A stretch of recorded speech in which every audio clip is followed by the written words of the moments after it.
So that's the way I've been interpreting many of the speeches, and indeed we've had minister after minister standing up saying you couldn't possibly do this. What the Corporate Services Scrutiny Panel is saying would basically bring the functioning of government to a halt. Now, we know that there are different sects within this Assembly, as we've been told this morning, that you've got the centrist Council of Ministers, you've got the left of our party, supposedly. Definitely take the fact that we're to the left of the Council of Ministers, got no problem with that. And that we've got an extreme right wing, or we've got a right-wing element, which is represented by Deputy Le Fondre. But in this case, it would seem that he's changed his position, that of the Corporate Services Panel. We're no longer just right-wing in terms of their economy, but they've actually turned to be anarchists, because what they're seeking to do is destroy the very functioning of the public sector. Because if we pass this today, then Home Affairs is going to completely shut down, the police force won't be able to function, there'll be rioting on the streets, the hospital will cease to function, nobody will be able to get any operations, and there'll be very long waiting lists for hip and knee operations, the likes of which we haven't seen before, of course. Cough, cough. The Chief Minister's Department will presumably shut down. I'm not sure if that will make any difference. The Strategic Housing Unit maybe won't be able to bring forward their urgent controls to make sure that everybody in the island has affordable rents now, which they're clearly doing and taking drastic action on. So the bottom line is I'm not sure who to believe on this one. I don't think for one moment that the Corporate Services Scrutiny Panel are a bunch of anarchists. What we're being told is that they may inadvertently be proposing something which would lead to a situation of anarchy in Jersey. And certainly we wouldn't want to see our public sector workers and the public services harmed. It seems that the Council of Ministers have got a much more moderate way of harming our public services going forward and doing it by 1,000 cuts rather than by one foul swoop, which is perhaps a much better way for the right to do their cuts programme. So, as I said, I'm not sure who to believe, but the way I look at it is simply this way. This group, this panel are saying that we're not taking the money away, we're not burning it, we're not putting it even back into the strategic reserve. We're saying make it contingencies, because essentially they should be contingencies. And it will focus the minds of the Council of Ministers to decide where the real jobs are and where the phantom posts are that are being kept open for reasons that are perhaps not necessarily accountingly correct, to make sure that we can do things better. So when Deputy Wickenden stood up and said, look, there are real problems to do in the way that we manage FTEs and also manage the budget, and we need to be looking at this better, and we need to put a shot across the bows of the Council of Ministers. That's completely different to the message we got from the Home Affairs Minister when she said we are working in the most efficient way already. There seems to be some kind of discrepancy between those two positions. I certainly don't think that we're working in the most efficient way we are already, because it's been flagged up and highlighted quite clearly that there's much room for improvement in what we're doing today. I do agree with Deputy Wickenden that we do need to send a shot across the bows to the Council of Ministers, as he said, and the way we do that is by voting for this proposition. And when we do that, actually the wheels of government and the wheels of the public sector are not going to fall off. What will actually happen is it will focus the minds of the Council of Ministers to look, say, well, actually, what can we do? Perhaps we can deliver this. If we can't deliver it, then we will have to come back to the states and say, well, this is what we can deliver, this is what we can't deliver. Are you happy with that? But I would fully imagine that actually, when the money's in contingencies, if there are needs within those departments, if there are genuine needs for people who are not on the actual full-time FTE list, but they're still real people who need to be recruited either on a part-time, temporary basis, then the money is asked for. So please, can we have some money for this, because we need to employ 10, 20, 50 teachers, some bank staff at the hospital. So please let us draw down that contingency money. Now that's my understanding of it, maybe put simplistically, and if that is the case, and Deputy Le Fondre is nodding his head, then I've got absolutely no problem in voting for this. It seems to be the case, and I'll wait for the summing up, but if that's what's being put on the table, that seems a good, correct way to be doing things, where we've been told for decades that we need to have financial probity in the way that we handle the state's accounts, and that seems to me what the scrutiny panel is, in their own way, proposing today. Any other member wish to speak on the amendment? Deputy Noel. Thank you, sir. pleased to follow Deputy Tadyer. Because before lunch, Deputy Lewis said that the panel are not proposing to take anything away and that the savings are being put into contingency which departments can bid for. So this is totally misleading. A similar statement was also made by the Constable of St John's. When challenged by Senator Green and Deputy Lewis, repeated that all of the money is to be bid for was going into contingency. But this clearly is not the case, because 20 million of it will be permanently removed to replace the health charge and the HIF. So of the 36 million pounds going into contingency, 20 million of it is coming straight out. The proposition is quite clear, sir. It is only putting in contingency that amount of 36 million and then deducting the 20 million for health charge and for the HIF. This is clearly identified on the panel's own recently circulated paper and amounts to the line referred to in the second table as health charge and HIF actual. So that means that there's additional savings that will be required from departments totaling some £20 million. So that's not sustainable. My department has been very proactive and realised early on that significant amounts of savings would needed to be made. Indeed, in the spring of 2014, TTS realised that budget pressures, the growth needed for additional services in health, and the increased need in education would be a significant threat to TTS's budget. To this end, TTS stopped recruitment and started managing vacancies straight away. This is in the spring of 2014. And I actually would like to formally thank the political leaders, being Deputy Kevin Lewis and Deputy Lafondre, in starting that journey with the department and having the foresight to help me when I became Minister in the autumn of 2014 to revolutionise the way TTS and now DFI delivers services to the public. However, sir, what I am really disappointed with is that the previous Minister and the Assistant Minister have proposed this amendment as part of the Corporate Services Scrutiny Panel. So I can only assume that they have forgotten the pressures and the challenges that the department have to deal with on a day-to-day basis and are happy to inflict even greater cuts on the department. To my knowledge, they have not even bothered to ask the departments what the real situation is and whether this amendment would be sustainable and practical. The reduction in people working for my department has been significant, and until we recently signed the contracts with the private sector partners, we could not reduce the headcount numbers. By the end of this year, a significant number of posts will be returned to the centre. However, and this is where I don't see the logic, sir, in this amendment, my department is committed to continue to provide services to the public, and the budget previously allocated to staff will need to go to paying to those outsourced contracts with the private sector. The remaining monies will go towards our savings, and we've said that all along, sir. As members will know, my department has embarked on a comprehensive programme of service reviews across the whole of our organisation. And we have started in the service areas where we believe that will be the greatest scope for savings. Prior to and during these reviews, if there were retirements or resignations in those areas, we took the very responsible approach of, whenever possible, retaining that vacancy rather than reappointing. This means that we were able to reduce the number of staff that might be adversely affected. This was extended to other areas within the department, so it might be possible to redeploy those staff.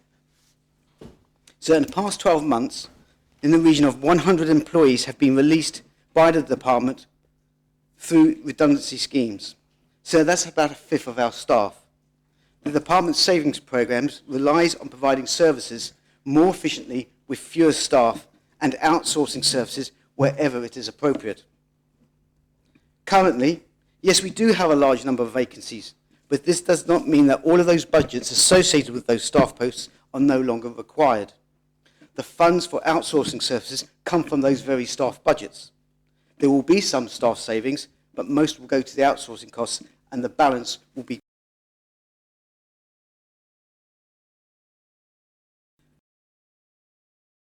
reduce the number of posts we hold, and the savings we have been able to make will go towards our targets in the MTFP. Removing approximately 5 million more from DFI in total to the 7.8 million that we're already committed to, and on top of the 11 million that we are seeking to raise through waste charges, would mean that over the period of the MTFP, my department's net budget would reduce by a total of £24 million down to £21.5 million in 2019, including £12.5 million in relation to the States of Jersey Property Estate. So, over that period, that would be a reduction in excess of 50%. That would leave a net budget of just £9 million to run the whole of the critical infrastructure of this island. Now, sir, obviously, this is just not possible without having significant negative impact on our community. My department has done and will continue to do fantastic work in identifying and realising efficiencies and working smarter to drive savings throughout the organisation to meet the current targets and to provide the services that the public require.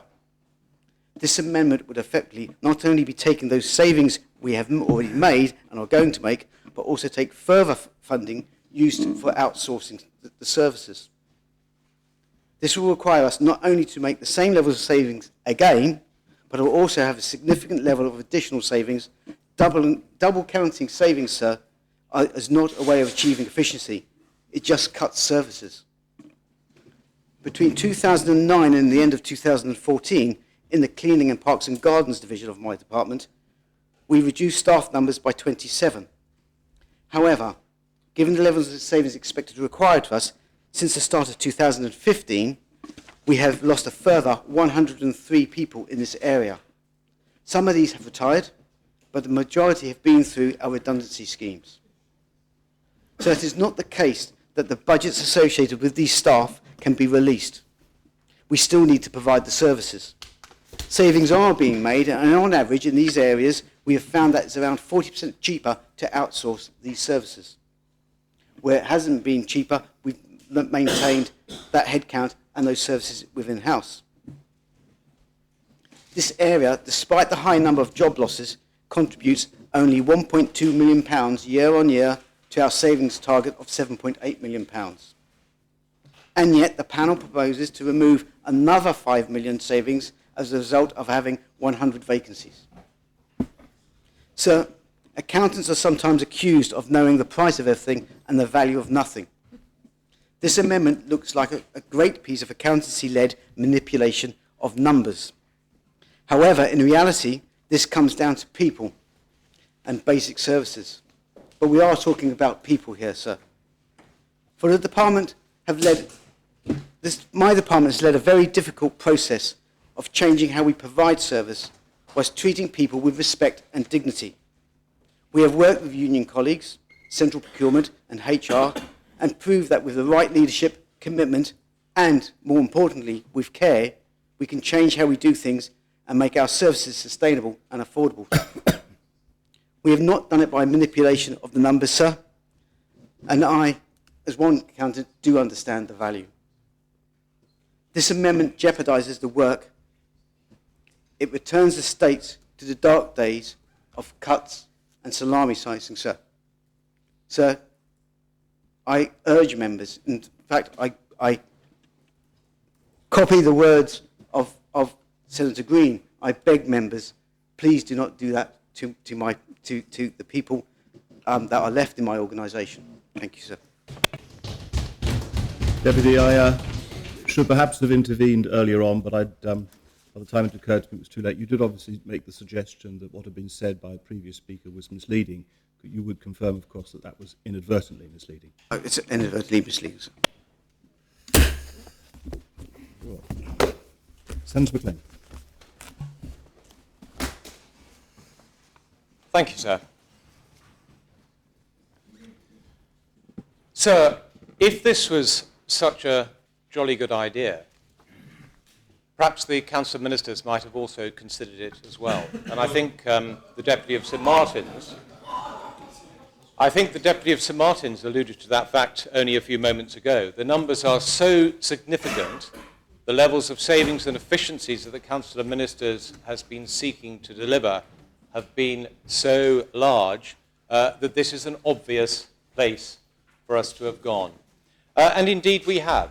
And I think it was Deputy Andrew Lewis who mentioned at the beginning of his speech, or during the course of his speech, about vacancy management. And it is a matter that has concerned me for some considerable time. And I'm pleased to say, sir, there have been improvements in vacancy management. The areas that I had particular concern about were where posts were left, as appears to be the case, and I'll come back to this in a minute, left empty and then were being automatically filled.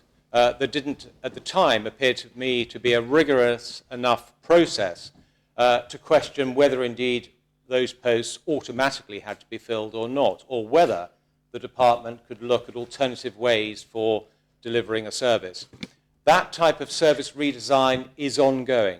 Is there more to do? Yes, sir, there's a considerable amount more to do. But progress has also been made. And I would tell members that so far, since the medium-term financial plan was approved last year for the first year, progress in terms of headcount has been impressive. So far, we've seen 142 FTEs taken out of the organisation. What does that actually mean in real terms? What that means is £6 million of recurring savings. And that's important. We're on the road. The journey has begun. There's still some way to go. But we are making progress in this area that concerns the Corporate Services Scrutiny Panel. And I think it's important that we focus on that and remember it. I too, sir, was also going to raise the point that Deputy Knoll had done about the comments made by Deputy Kevin Lewis earlier, and I think Deputy Talia also was on a similar track where they were inadvertently misleading the states with regard to the position of this particular amendment. Because the amendment is very clear, sir, and members need to be absolutely clear about its meaning. And that is that £36 million is not going to be taken out of departments and placed into contingencies that departments can then call upon if they need. That is not the number, because actually from that number money is being taken, and in fact there is going to be a shortfall of £20 million. So £20 million is coming out of the base budgets of departments. That £20 million is in effect additional savings. Now, why that's interesting to me in particular, sir, and I'm looking in the direction of the chairman of the Corporate Services Scrutiny Panel, is because he and his panel have quite rightly been challenging me and the Treasury Department and other departments about savings and efficiencies and the ability for departments to deliver savings and efficiencies. Indeed, they made it very clear at the outset that the target of 90 million was going to be, in their view, extremely difficult to deliver upon. They also made it clear that they thought we hadn't done enough to look at what the distributional impacts were going to be on the proposals being drawn up at that stage by departments. We said we had. We said we'd be doing further work. And we have, sir. A distribution analysis was undertaken, and as a result of that, to minimise the impact on islanders, we reduced that savings target down to 77 million. Here we now have a proposition from that same panel saying, well, actually, you should be increasing it by 20 million and increasing it above where it started from. How does that make sense? How do we justify that? How do we reconcile this proposition to the position of the panel? Actually, the panel are right. It was difficult. And that's why we've decided to spread it out over a longer period of time. We've decided that in certain areas, islanders can't take the hit that was being suggested by departments. That has to be spread further, and we have to do more on, in particular, efficiencies as opposed to savings. And in fact, the vast majority, all bar 4 million of the 77 million, some are 4 million of which are charges, but the vast majority are efficiencies, and only 4 million are related to savings. That's where a service is actually stopping. So I think these are important points that need to be made absolutely clear. Sir, there has been a lot of talk today about health and education, and rightly so, because this proposition would have a significant impact on those departments. I'm not going to repeat the arguments the ministers themselves have put forward. But it's probably worth bearing in mind that other departments also and other areas of government will also be impacted. I look, for example, I think it's relevant towards, again, the Chairman of Corporate Services Scrutiny Panel, and indeed all those involved in the scrutiny function, because I note from the State's accounts that there are, in fact, underspends in the GREF and in particular in the scrutiny area. In 2011, going back a little way, 26% underspend. That was about £349,000 in round figures, sir. More recently in 2015, by the way, there have been underspends each year, but I'm just giving some examples. In 2015, it was down from 26% to only 17%, but still a significant amount of money, £251,000. Now, I talk a lot, sir, in this assembly about flexibility. I believe the scrutiny function, I believe the GREF should have flexibility. I believe the GREF manage their funds very professionally and very appropriately. And I think they need to be given the flexibility to do that. We don't know, do we, exactly what reviews scrutiny wish to do, what might come up halfway through the year that needs extra resource, consultants perhaps being brought in to support the scrutiny function or whatever it happens to be. There's plenty of money in there in theory. There's plenty of money in there spare with regard to headcount, because not all the headcount in terms of scrutiny officers are utilised either. The principle is exactly the same. But I don't want to see that money being taken away. What I want to see is it being properly managed. And that's what we should all want, not just in that department. We should want it across all departments of the states. And by the way, do we think there's lots of money sloshing around in the system, as is being suggested by this proposition? And if there was, wouldn't we spot it somehow? Well, there's underspends. At the end of the year, we see underspends. Yes, last year there was an underspend of 25 million. Sounds a lot of money at face value. But let's put a little bit more detail around that 25 million. Around 50% of it is benefit spend. Well, again, I've used the term flexibility. The Social Security Department need to have built into their budgets flexibility to be able to deal with changes that may occur in year. And that's absolutely right. Do they snaffle that money up and, to use a term that's probably not parliamentary, sir, trouser it? No, they don't. They pass it back to Treasury, quite appropriately. I do apologise, and I do withdraw that if you feel it's inappropriate, sir. Thank you, sir. But nevertheless, I'm sure members appreciate the point. The fact of the matter is departments at the end of the year have underspends, and if there are underspends relating to staffing, of course that would come through in those numbers as well. And then departments can apply for carry-forwards for particular pressures that may exist. And that is exactly right. Now, does it mean there isn't a problem? Does it mean that some of the points members have made haven't been extremely valid? And indeed, they are extremely valid. And those are around the vacancy numbers and the monitoring and reporting. Can we do better? Yes, sir, I think we can do better. And I think we should do better. And I believe we will do better. And I'll explain to members why that is the case. First of all, I would just add to my earlier points, I talked about the GREF and the way they manage their finances in a very professional way. I should also have added, sir, that finance directors across departments do the same. They manage their budgets as members would expect, very carefully, and they focus on the numbers, the money, and that's what they should be focusing on. But could we improve? Yes, we could, and members may be aware of this, but if they're not, I will just confirm the point. There is going to be, next year, a new HR and payroll system, combined, introduced. It's in process at the moment. It will come into effect next year, and it will give far better management information and start to address a number of the concerns raised by members as part of this debate. And that's exactly as it should be. So what I'm saying, sir, standing here is, yes, where we are now, and I can understand, to be fair to the Corporate Services Scrutiny Panel, why they've spotted this and thought to themselves, this is a real opportunity. I hope other ministers have explained why it doesn't work in practical terms. I hope by explaining the situation with underspends, I've explained that there isn't lots of money sloshing around in the system that would make it practical to deliver anything like the numbers that corporate services are suggesting. So I'm just going to wrap up by giving members a few more very quick numbers that will help them in their deliberations, hopefully. and that these are numbers up to August of this year in relation to the vacancy position. 27% of vacancies up until August of this year are posts that are under active recruitment at the moment. 26% of posts are actually on hold. They're on hold because services are being redesigned.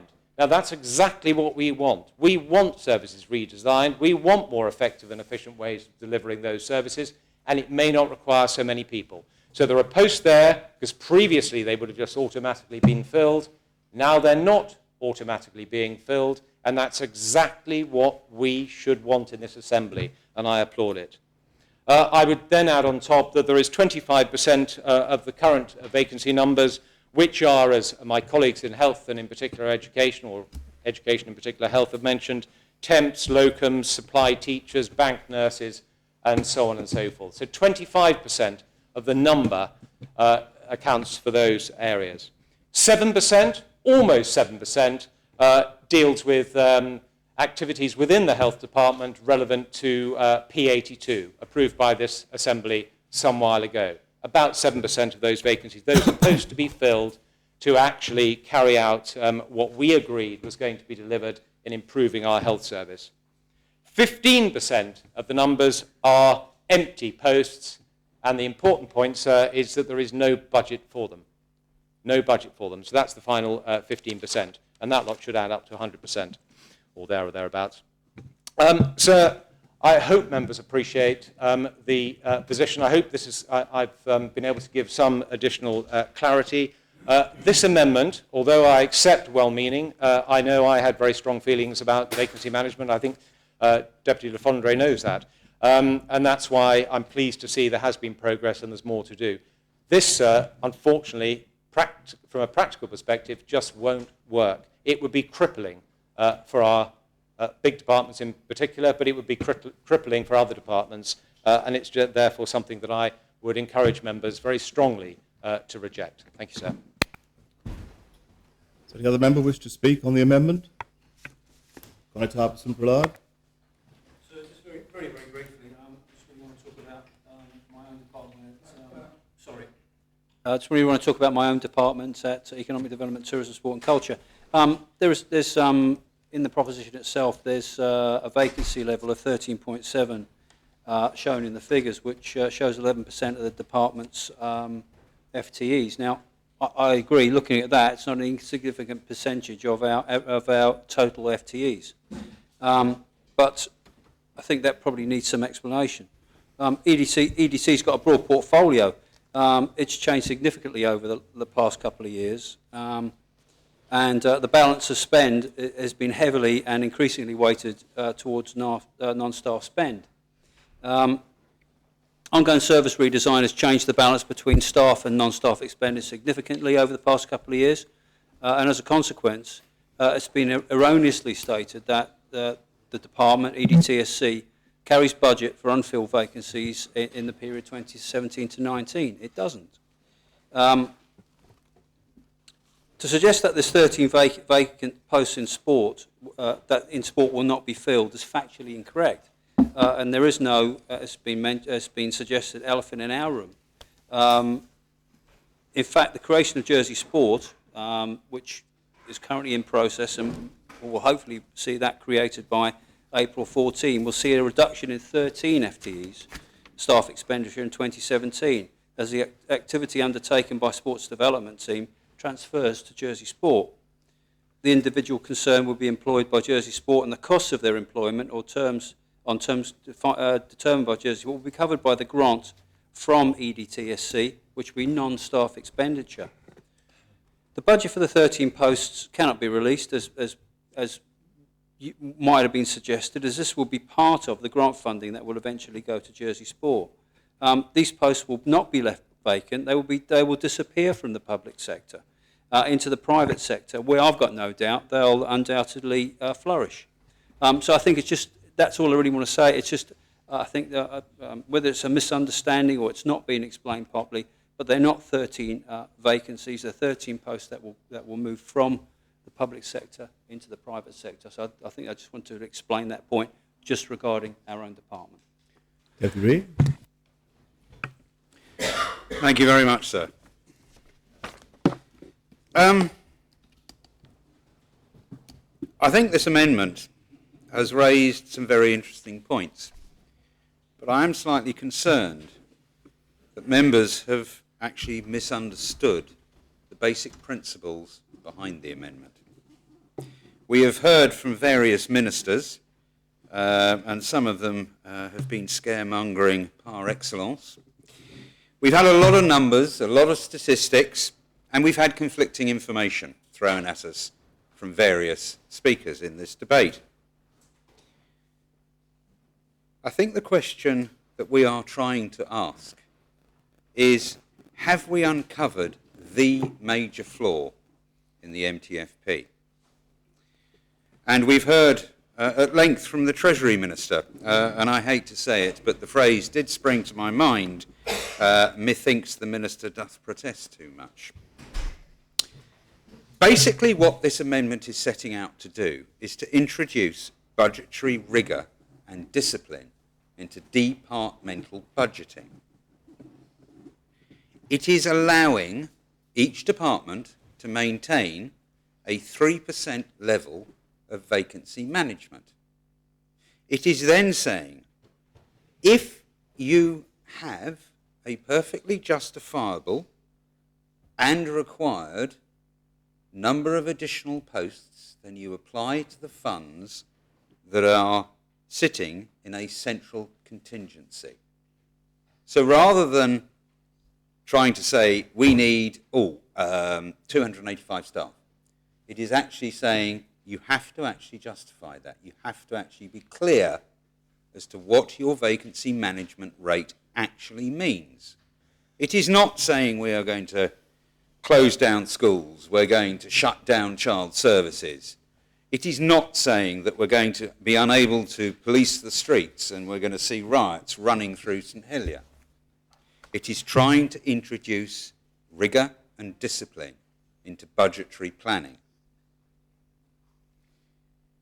Now, a lot has been said about figures, and I think it's important for us just to look at what is being suggested. Yes, this saving will enable the proposed introduction of the health charge and the transfer from the HIF not to take place.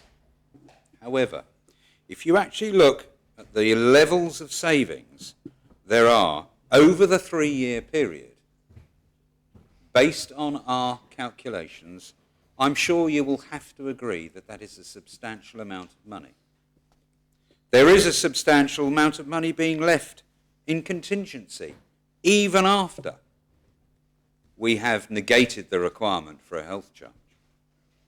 So to say that we are going to be facing savage cuts and we need to think of the people who work for us, I think is being a little bit over-emotional, because the figures do speak for themselves. Now, vacancy management, the budgetary expenditure for each department, must not be looked upon as flexibility to cover other areas, because that clouds what the budgets actually are telling us. The Council of Ministers in this MTFP are saying that we are making major savings. We are cutting where we can, but we need the public to pay more money. They are wrapping it up as a charge, but I think most of us can quite easily see that it is more of a tax than a charge. What we're talking about here is public sector reform. That has been spoken about for a very long time, and promises have been made, and we've missed delivery targets. Public sector reform takes many guises, but surely, looking at the way in which vacancies are managed and budgeted for, and asking departments to justify the level of staff that they require to deliver the services that they are required to deliver, cannot be a bad thing.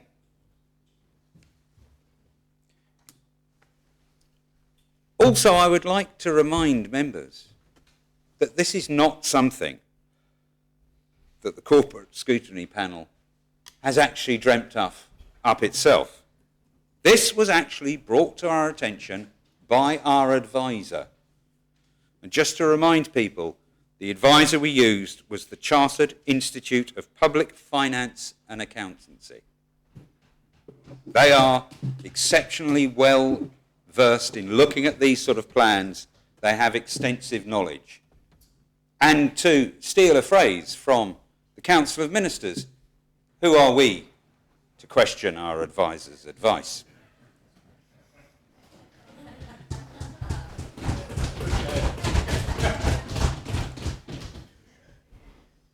I would suggest to members that yes, this needs to be thought about, but to vote against this amendment is going to be saying we support the continuation of inaccurate and opaque budgeting, and we actually support the introduction of a health charge because we're not willing to tackle public sector reform head on. So I would urge members to vote in favour of this because it will deliver a number of benefits and it will not see rioting on the streets or children living homeless on the streets. Thank you, sir. So the deputy referred to rioting in the streets and homelessness. I wondered where he picked that up from, or was it just another figment of his imagination? No. So I don't recall saying that. Senator, you can't interject in that way. I Apologise, Neither a Senator. point of clarification or anything else. That's simply...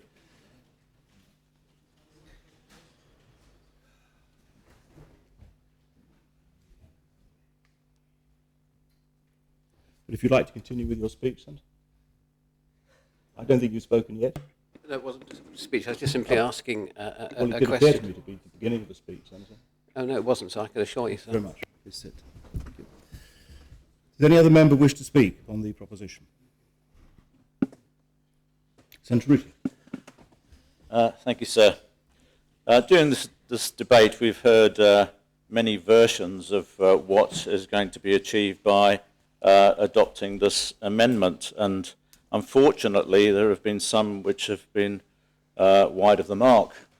One of the issues that I'm struggling with, I'm not struggling with my decision about which way I'm going to vote, but certainly the view of what the panel have had about the effect of what this amendment will do for our community.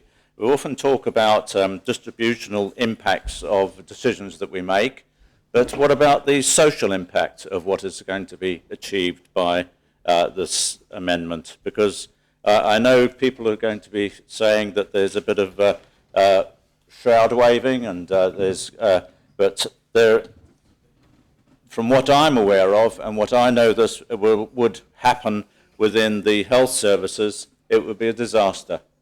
It would be an absolute disaster if this went through, because it would make a lot of pressure within social services. They would not be able to recruit to the services which they need in the children's services. I know it sounds like shroud waving, but it is the reality of what this will happen.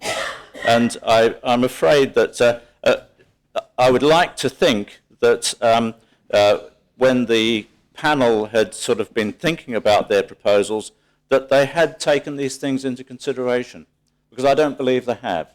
I believe they've looked at the bottom line, they've looked at what they want to achieve in supposedly saving money, but they haven't looked at the social impact of what this will happen.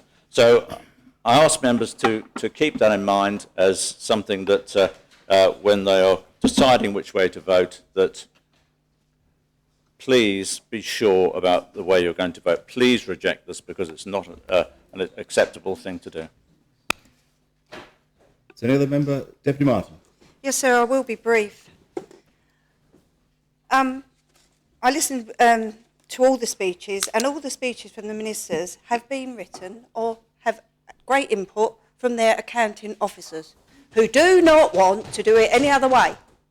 And this is what this has been asking. I work with Deputy Lewis. I did work with Deputy Wickenden on the Public Accounts Committee, and as Deputy Bree has just said, we've been promised change, the way accounts are presented, the way money is stored, not in silos, not holding money here and covering it.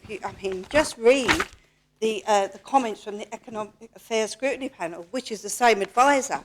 There's an elephant in the room, and it's vacancies. This is the advisor pointing it out. This is not Helia Clement's comments. This is the Institute of, not the ones the council and ministers employ, not the 3 on the FPP. It's another lot. But who do you believe? But none of them are rampant scaremongers, shroud wavers, which Deputy Taddy was trying to allude to. So, sir, I will listen to this summing up, but I actually believe to hear, it was a stretch too far when the Education Minister stood up and said, support this and we'll close 2 secondary schools. Sorry, sir. Well, yes, that was the shroud. The absolute insulting my intelligence to tell me the advisors to this panel would suggest something that would shut down 2 secondary schools, stop the implementation of mental health services. I really believe that the council think we've gone into La La Land, sir, and we don't understand what's going on. Remember when you vote, the people, very good people, have been working this system, the accounting officers in all the departments for very many years, and they don't want the change, or they're holding back so far that it's very frustrating. So who do you believe? Actually, as you say, Deputy Lafondre and all those, the Constable of St John's, definitely very liberal not. They're not trying to take this money away. They are actually trying to get an understanding of the MTFP, and as I say, please be careful who you believe, because they're written quite well, but they were written by the accounting officers in the ministerial departments who presented them here today. And I want this to change. We've been promised change for too long, and we are carrying very, very much. You say on page 2 of the comments, comment 2, it's called the elephant in the room. The advisors point out.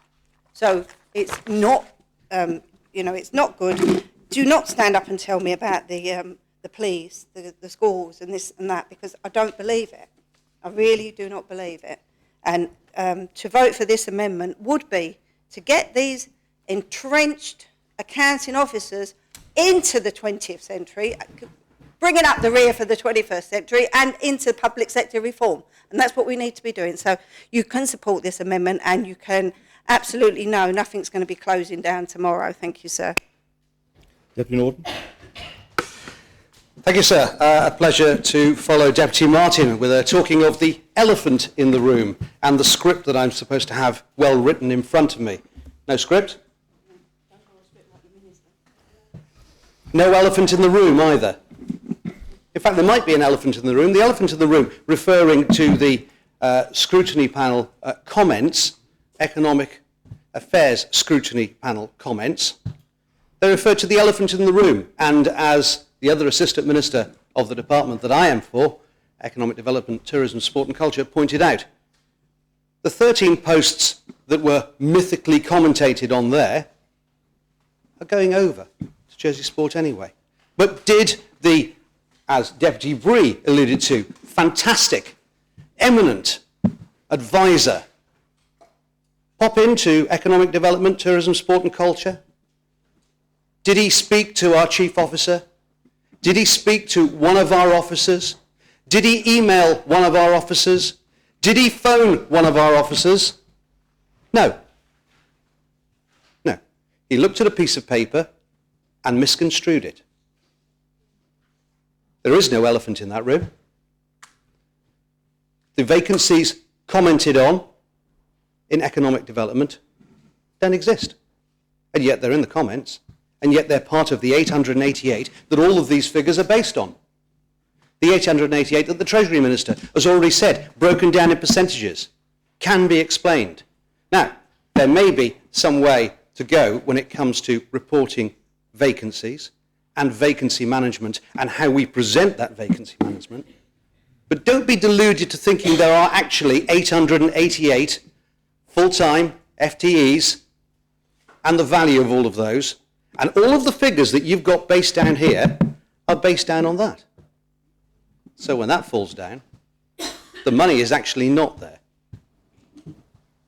There is no elephant in the room. I was not going to speak, but the comments that have been made previously by Deputy Martin, I felt I had to speak, I had to point out. When it comes to the advisors, and I throw no disrespect on the eminent advisors who are obviously very capable at doing their job, but you would have thought that they might have contacted the people within departments and spoken to them. And if they didn't understand, then surely they could have asked for an explanation, as could the scrutiny panel concerned. Is any other member?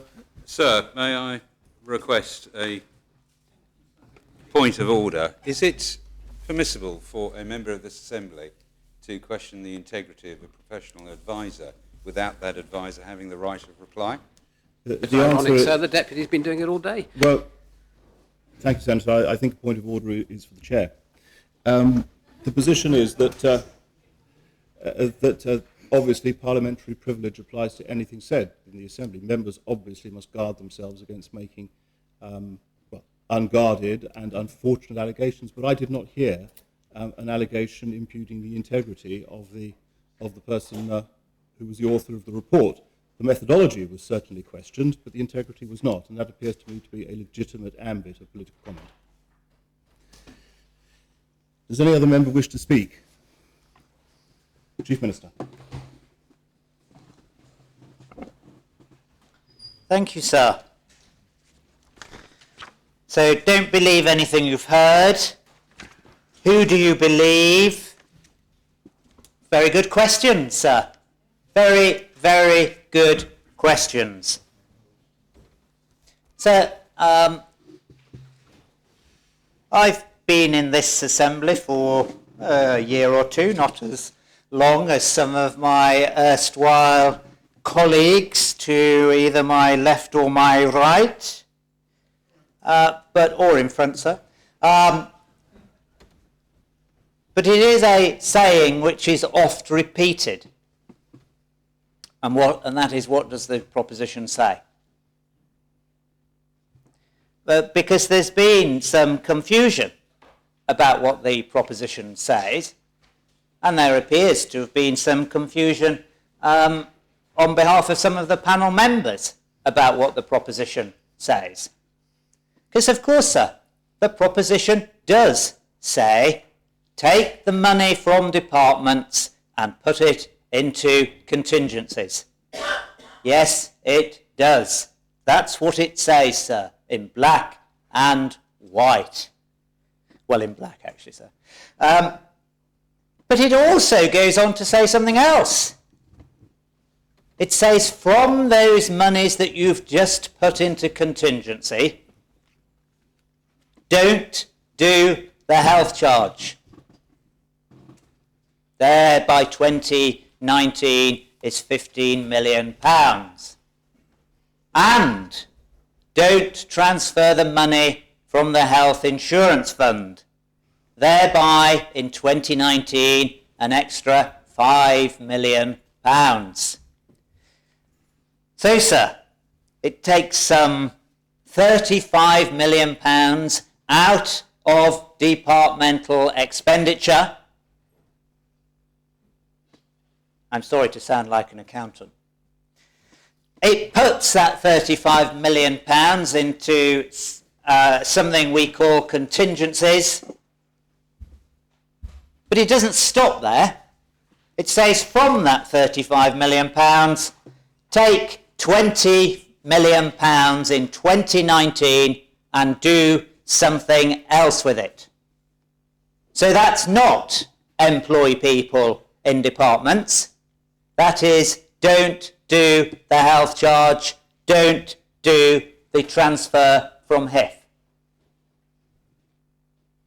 Believe what it says, because that's what the chairman, in his summing up, is going to ask us to agree to. Taking out £35 million from contingencies. If it simply said that, as some members believe, it might have been half an idea. But it doesn't just say that. It doesn't say, departments, manage your vacancies better, and when you've shown us that you've done so, you can have the money back to employ people in health, to employ teachers. It doesn't say that. It says, whatever your need is, we have just reduced it by £20 million in 2019.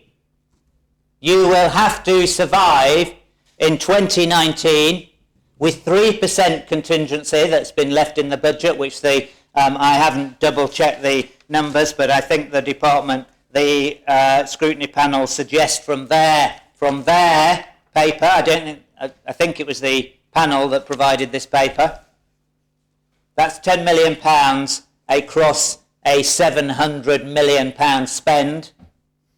Let's get it into context. With that £10 million, you can employ who you like. Oh, and by the way, we'll give you another £15 million at 2019, but you're going to have to make the case for that £15 million.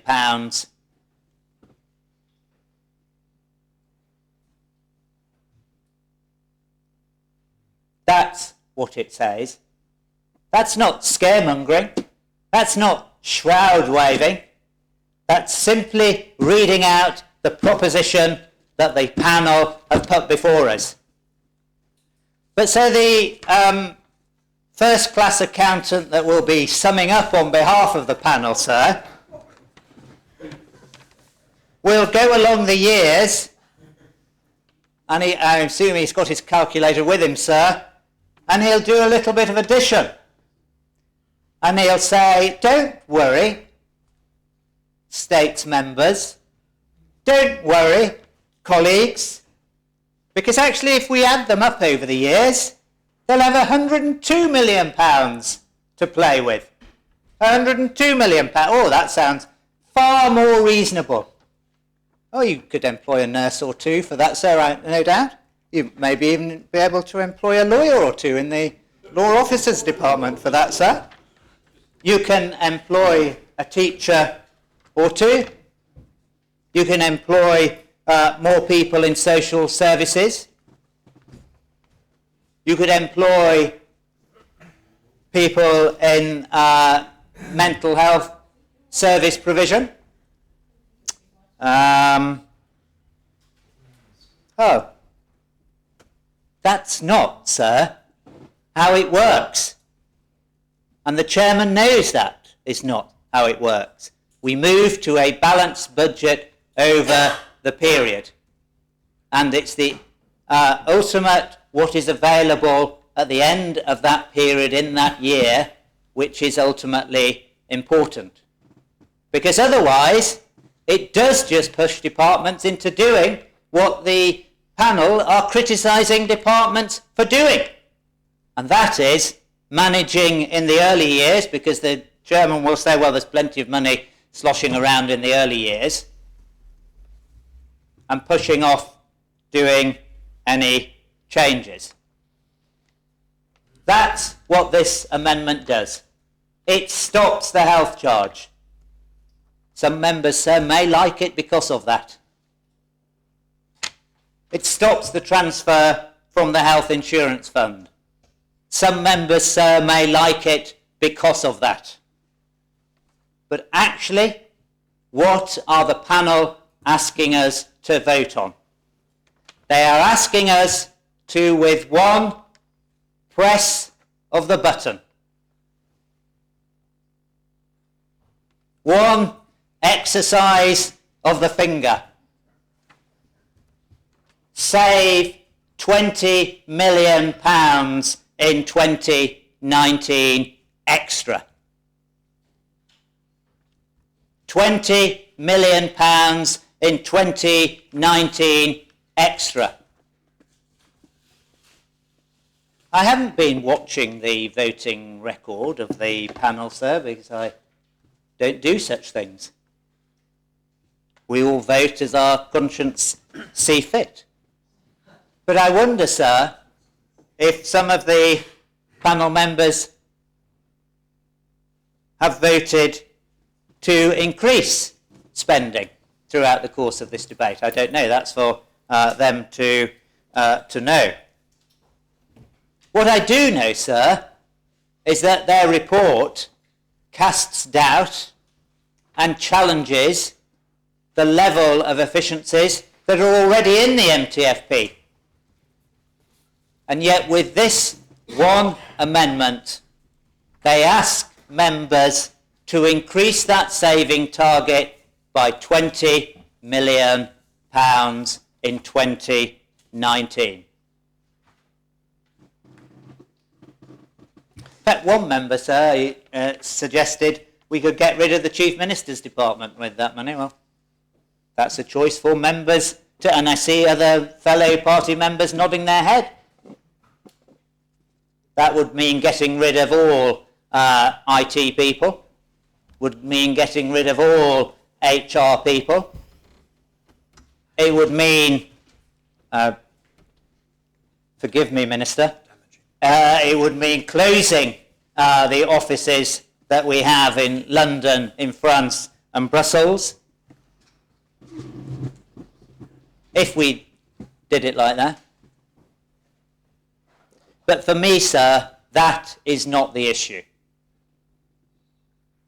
The issue is about being able to use the growth money to employ people to provide the services that we in this assembly believe are critical to our future.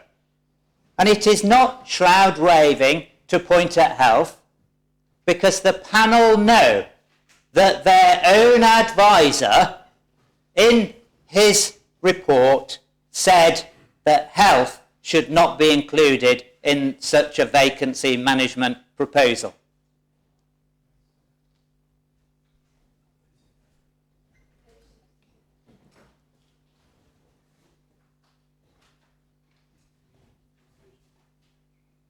But it's included, sir.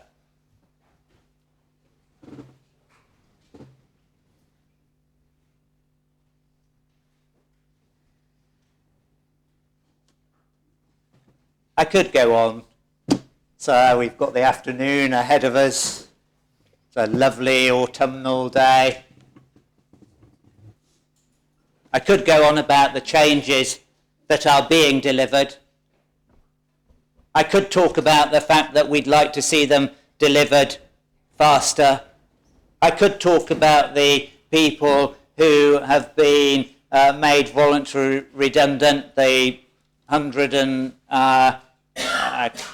odd of them, I think, nearly between 150 and 200 of them. I could talk about the 145 people who come off the FTE headcount. Change is happening. I could talk about the work that the Minister for Infrastructure is doing.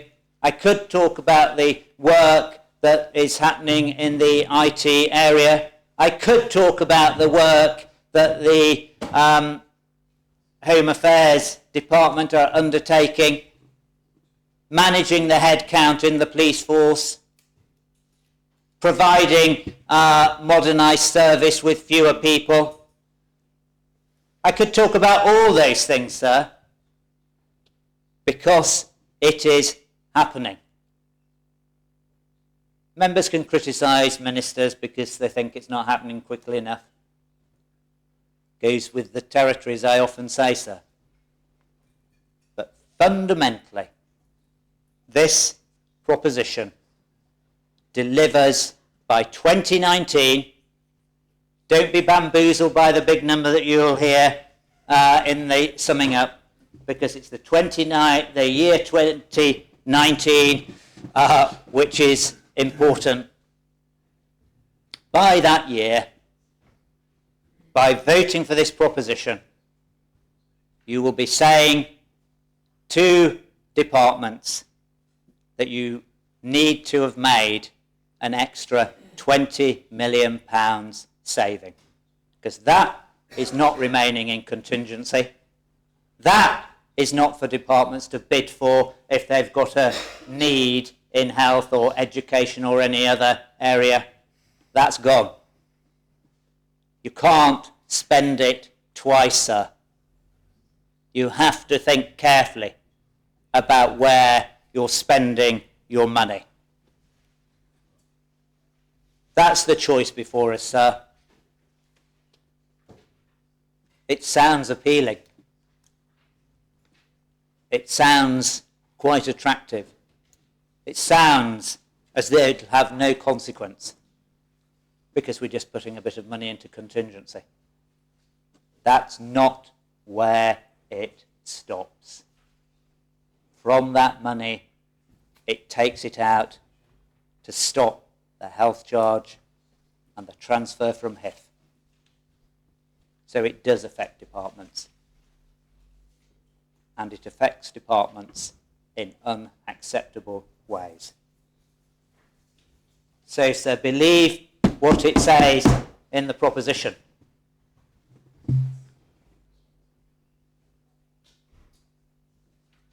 Read the advisor's report. That health shouldn't even be here today.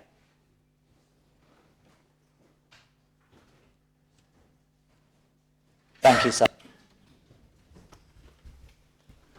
Deputy Sutton? Yes, sir. I thank the Chief Minister for bringing this debate almost to its conclusion with yet another round of shroud waving. How much I enjoyed the prospect of all IT services disappearing, all HR services disappearing, and clothing every office that we've got abroad. Yeah. If only. Well, never mind. No. But what I want to do is to remind members, again, in that last speech, it all gets a little personal, as if it's Deputy Lafondre's or Deputy Bree's personal report. I remind members it's not. It's following the advice of CIPFA, the Chartered Institute of Public Finance Accountants. So they're used to doing this stuff. It's not a slip of the pen by which they've suggested, hang on, we need to deal with these vacancy rates and what's actually proposed. And when it comes to numbers, again, all we have to do is refer back to the numbers produced on the leaflet today and observe 888 or 12.9% vacancy rate. And then go to the bottom of the page and total available for vacancies in 2017, £41.5 million. Total available for vacancies in 2018, £34 million. Total available for vacancies in 2019, £26.5 million, equating to between 800 and over 500 vacancies. The space is there to do that. The use of the contingency is, I believe, possible and indeed advised. I think we can vote for this amendment following our consciences and without any collective responsibility, or with an easy heart.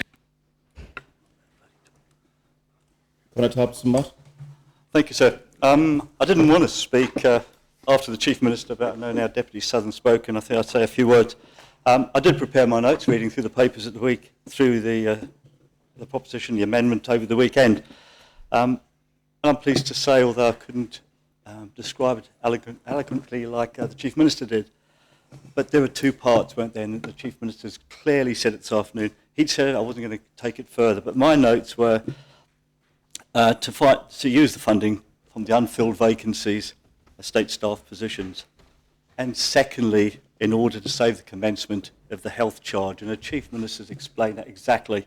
That is what today's amendment is really all about, a two-pronged fork.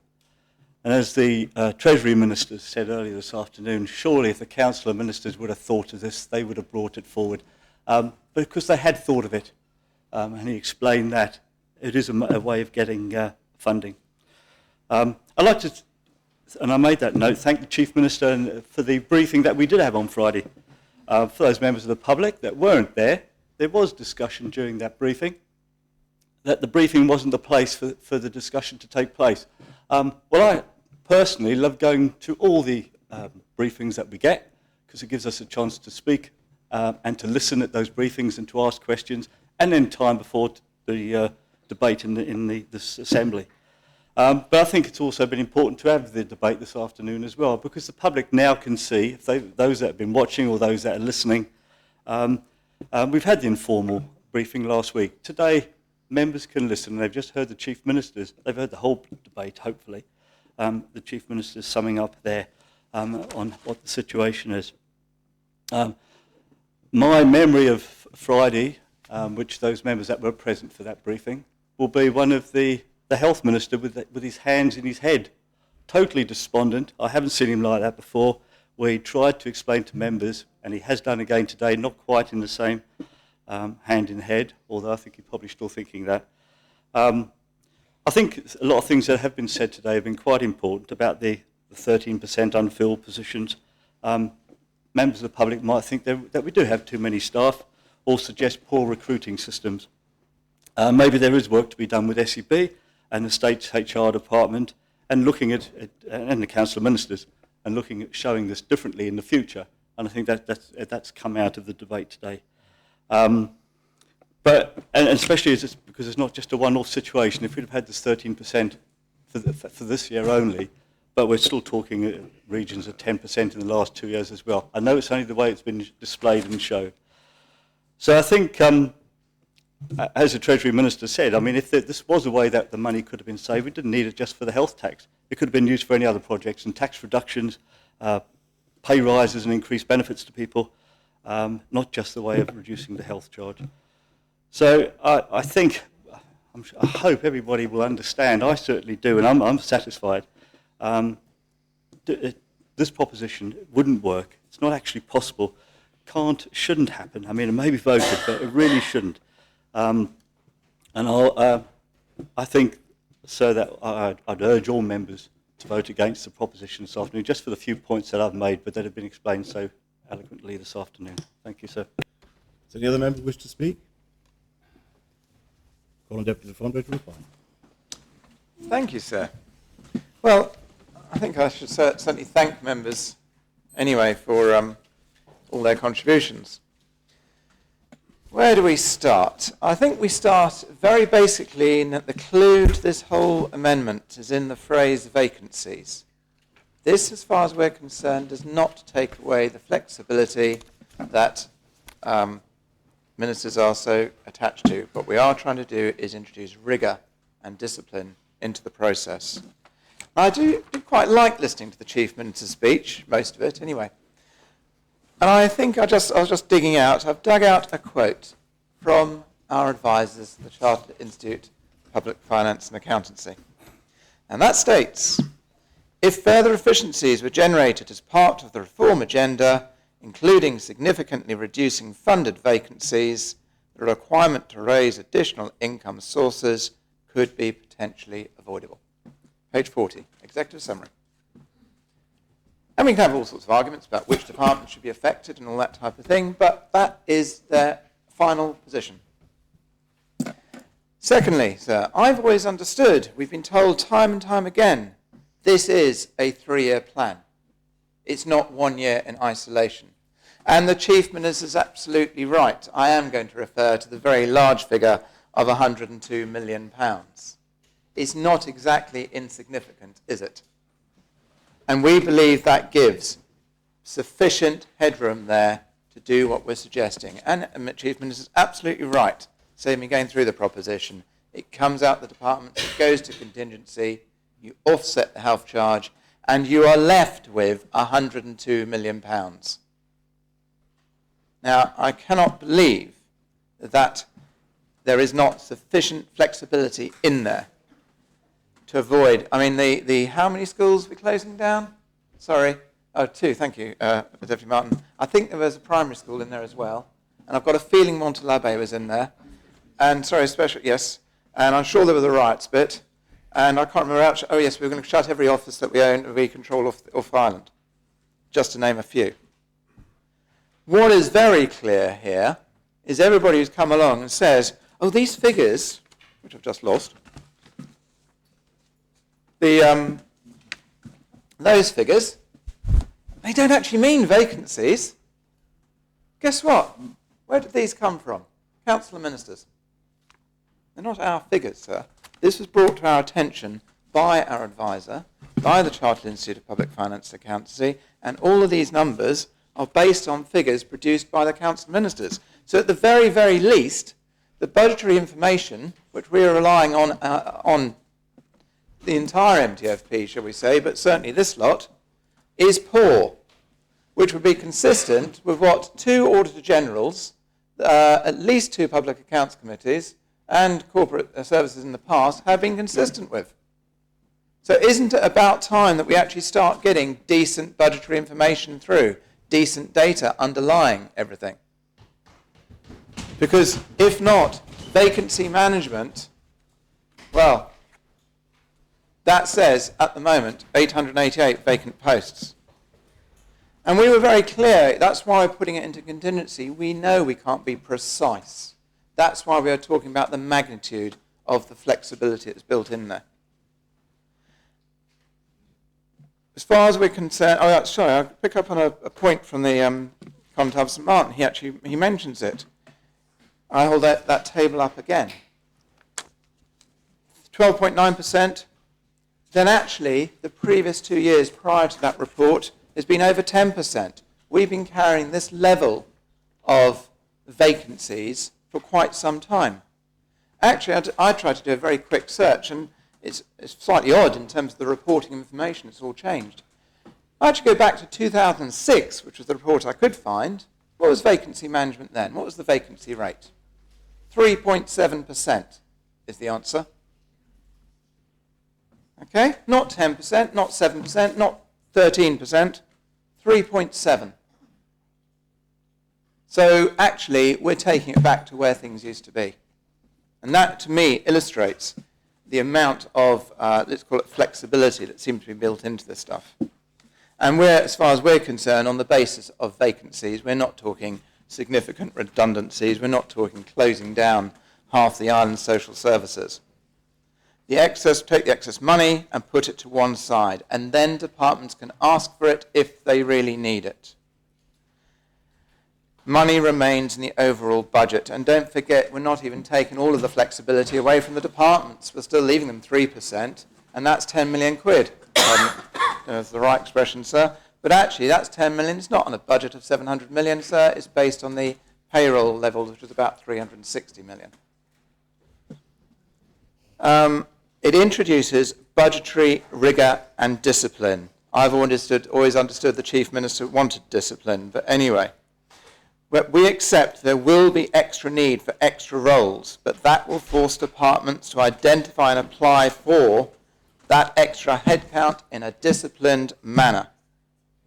And don't forget, as we keep saying, the percentages that we see, or rather our advisor sees in their experience in all sorts of places, are a lot lower, even as low as 0 in certain areas, in certain circumstances. These are not our numbers. They were advised to us by a Chartered Institute of Public Finance and Accountancy, and they are based on numbers produced by the Council of Ministers.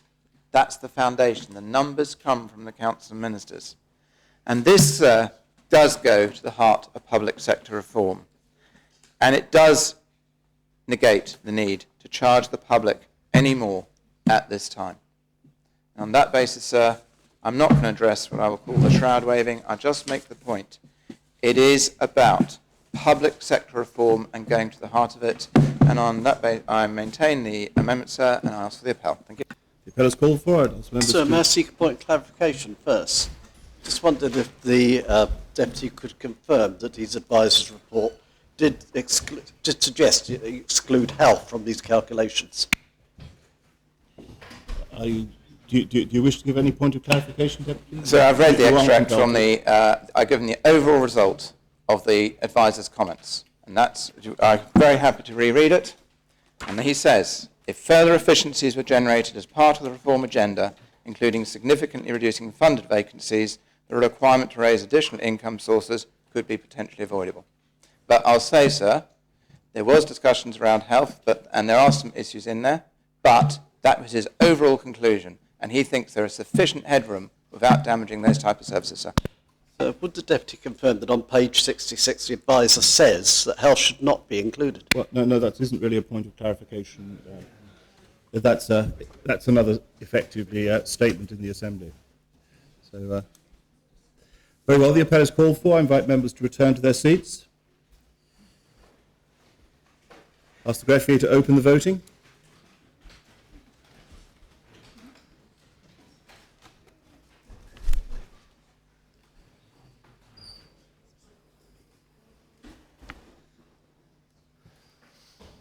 Members have had the opportunity of voting. I ask the greffier to close the voting. The amendment is rejected. 17 votes pour, 29 votes contre, 1 abstention. And the 29, please. The 17, Senator Ferguson, Constables of St Saviour and St John, Deputy Martin, Southern, Deputy Gruville, Deputies Hilton, Lafondre, Kevin Lewis, Tadier, Higgins, Masson, Mezek, Andrew Lewis, Bree, MacDonald, and the Deputy of St Mary. And the votes contra, Senators Ruttier, Osif, McLean, Gorse, Farnham, Balash, Green, Constables of St Helier, St Clement, St Peter, St Lawrence, St Mary, St Wands, St Brelard, St Martin, Deputy of Trinity, Deputy Knoll, Deputy St John, Deputy Pinnell, Deputy of St Martin, Deputy Bryans, Deputy St Peter, Deputy Rondell, Deputy of St Juan, Deputies Dupay, Wickenden, Norton, Truscott and McClinton. Very well, we now come to Amendment 12, and I ask the greffier to read the amendment.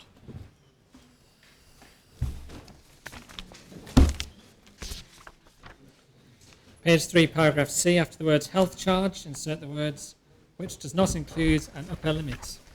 Deputy Mezek. Thank you, sir.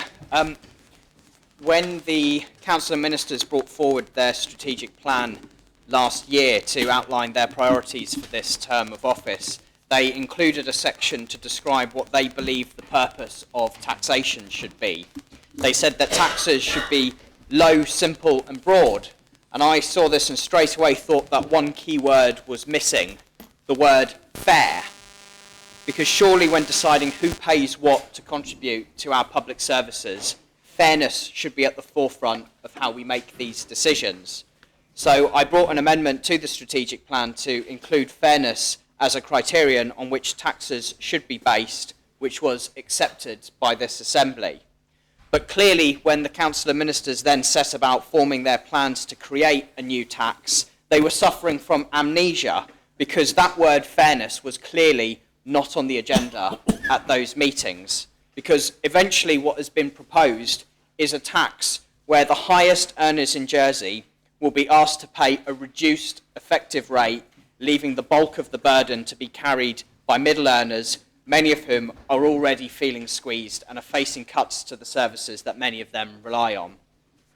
And I say this a day after the states decided to end many of these families' access to free nursery places for their children, where we voted to slash the pay for newly qualified teachers, and where ultimately we're voting on a continuation of a medium-term financial plan, which has seen £10 million of support cuts for the poorest and most vulnerable people in Jersey.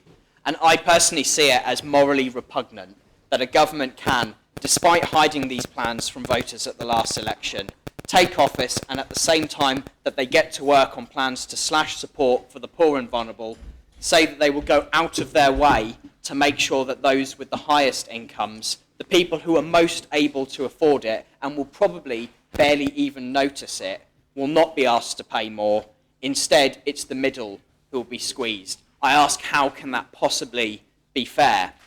And like I've said on tax policy before, you don't drill for oil where there's no oil. Likewise, you shouldn't seek to tax people who can scarcely afford it. You should go for those who can. But what's been most frustrating in the run-up to this debate has been having to put up with some ministers outright denying that their tax plans are regressive. This health tax is not a progressive tax, and it does not matter how many times ministers stand up in this assembly and deny it, because it's simply not true. The definition of a progressive tax is, and I quote, "A progressive tax is a tax at which the rate increases as the taxable base increases. With this health tax, as the taxable base increases, the tax rate decreases." It's black and white. There is no debate. They should not continue with this fantasy that somehow it's progressive. It just isn't. It's the complete opposite. And their so-called distributional analysis, which accompanied the medium-term financial plan, had a graph showing the effective rate of this tax for people on different incomes. And I've attached that graph as the first appendix to this amendment. And the graph starts out looking quite good, because the poorest don't pay anything. Who could disagree with that? But then as earnings go up, the rate goes up, and it peaks at 1% from about £64,000 a year and continues on until you get to about £164,000, where it dips just slightly, but then the graph stops. So they published a graph which, at first glance, doesn't look too bad. So I saw this and straight away emailed the Treasury Department to ask for a version of this graph which goes to incomes up to £1 million a year, which I've attached as the second appendix to my amendment. And what do we see? A ski slope. The effective rate plummets the higher your earnings are. If you're earning £1 million a year, putting you in the very, very top income bracket of Jersey earners, you will be paying a lower effective rate than somebody who's scraping by on £17,000 a year.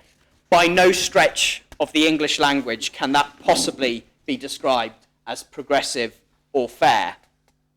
The council ministers are trying to say, oh no, it is progressive because the revenue that's raised from it will be spent on health, which tends to help lower paid people more. And that is such a perverse argument for so many clear reasons. The first being, well, that's not the definition of a progressive tax. It doesn't matter what you spend it on, it matters how you raise it. That's what defines whether a tax is progressive or not. But that aside, considering that point really is just so ridiculous, I fail to see how it could possibly be progressive to ask a healthy poor person to pay more than a sick rich person.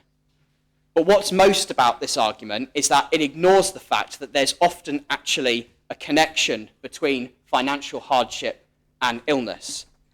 Illnesses can be caused by bad diets and lifestyles because of not being able to afford healthier things, and other illnesses can be exacerbated by stress caused by being worried about paying the bills. The government claims it's progressive to put more into healthcare funding whilst pursuing policies which will cause some people financial hardship that will stand every chance of actually making their health worse. That, to me, is completely counterproductive. But the next part of their argument against my amendment is that we must keep our tax system internationally competitive because, of course, adding a very small, less than 1% actually it will be to these people is clearly going to ruin our competitiveness. I mean, it's just so ridiculous when you think about it. And Jersey's tax system is already competitive, and it will continue to be competitive if my amendment is accepted. They say, and this is the quote, the removal of the income cap might raise questions about the longer-term certainty of the personal tax regime. The cheek they have to say that my amendment raises questions about the longer-term certainty of the personal tax regime when they themselves have pledged to introduce new taxes with the option open to introduce even more new stealth taxes in the future without giving away any detail. It is they who are undermining certainty in our personal tax regime, certainly not me. I'm simply trying to amend the plans that they have come forward to change our tax system and make it fairer, something that they should have done in the first place, given that that was what this Assembly voted to amend their own strategic plan to do. And I'm sorry, but whatever questions that are raised about the longer-term certainty of the personal tax regime are actually as a result of the poor management of our public finances by the Council of Ministers. To rack up such a substantial public spending deficit that now requires them to alter our personal tax regime anyway means that there is a question mark above our status, irrespective of whether this particular amendment is accepted or not. So it's them, not me. And to say that my proposal to make tax slightly different will bring about doomsday for Jersey, whilst their proposal to make tax slightly different is essential for securing our future, is totally disingenuous, and frankly it's ridiculous. And I think I've already corrected someone for using the term disingenuous. It carries with it the interpretation of deliberate dishonesty, so you please withdraw that. I withdraw. I'm fairly sure I've heard members use it before without being yes, called you up, have, but I will. Without being called up, but I will withdraw it since you're asking me to. And I think advancing the arguments that they have done, arguments which are of such low calibre, I think it shows a lack of respect to anyone who dares think differently to them. Now, not only does Jersey already not have the lowest tax rates in Europe, but we don't even have the lowest tax rates in the Channel Islands. So I think to say that we can't possibly change anything lest it will destroy our economic success is clearly a ridiculous argument. We're still competitive, and we still will be if this amendment is accepted. And in fact, I actually think it's bad for our international reputation to be a jurisdiction that deliberately hammers low and middle earners, yet will bend over backwards to accommodate higher earners. People in other parts of Europe look at tax systems that do that with disdain. They think it's unfair, and it makes us look dodgy. That is what we're seeking to do here. So in terms of international reputation, I think the Council of Ministers are certainly going the wrong way. But why does the principle of competitiveness only apply for high earners? Do they not realise that actually it isn't just high earners who are mobile? It's not that difficult to pack your bags and move to somewhere in the UK where house prices are far lower, there's better support for your kids' higher education costs, and where it's free to see a GP. And all of us in this assembly will know of people who've done it, and that's potentially local homegrown talent going away to contribute to an economy and society somewhere else. Jersey cannot survive as an economy with only low earners and high earners. We need those people in the middle too, and for too long they've been taken for granted and squeezed and squeezed. These are people who are hard-working, often well-educated, with important skills that we need for our economy, and I think it's wrong to ask them time after time to shoulder the burden and say that others who wouldn't even notice the extra tax being implemented should be accepted. How can that possibly be fair or right? And ultimately, I think it's economically short-sighted to constantly squeeze this group who contribute so much to Jersey society. But my favourite part of their argument, and this argument really is spectacular, I think, my favourite part of their argument against my amendment is the bullet point where it talks about the effect this will have on 11Ks who will see their effective rate on their income above £625,000 be increased from a terrible, punitive, nasty 1% to a terrible, punitive, nasty 2%. These poor dears, my heart truly bleeds for them. Fancy that, having to pay a horrible 2% whilst others on a fraction of their income have the luxury of a non-punitive, sensible 22% tax rate. But remember, it's 22% for now because if Senator McLean gets his way, it's going to go up even further to fund the building of the hospital. So, sir, I have brought this amendment because I think this debate we should have right now should be about principles of fairness, pure and simple. And I really hope that states members will think about how they look and what it will do to the state's reputation for us to vote in favour of slashing support for the poorest and most vulnerable people in our society, to slash the pay for newly qualified teachers, to cut free nursery places, to cut all sorts of other services, and increase taxes on ordinary islanders, yet to say to the people in our island who have done the best out of what Jersey has to offer that they will not be asked to shoulder their share of the burden. I think such an argument is economically and morally bankrupt, and I bring forward this amendment to the states and hope members will back it. Thank you, sir. Is the amendment seconded? Does any member wish to speak on the amendment? Deputy Bree. Thank you, sir.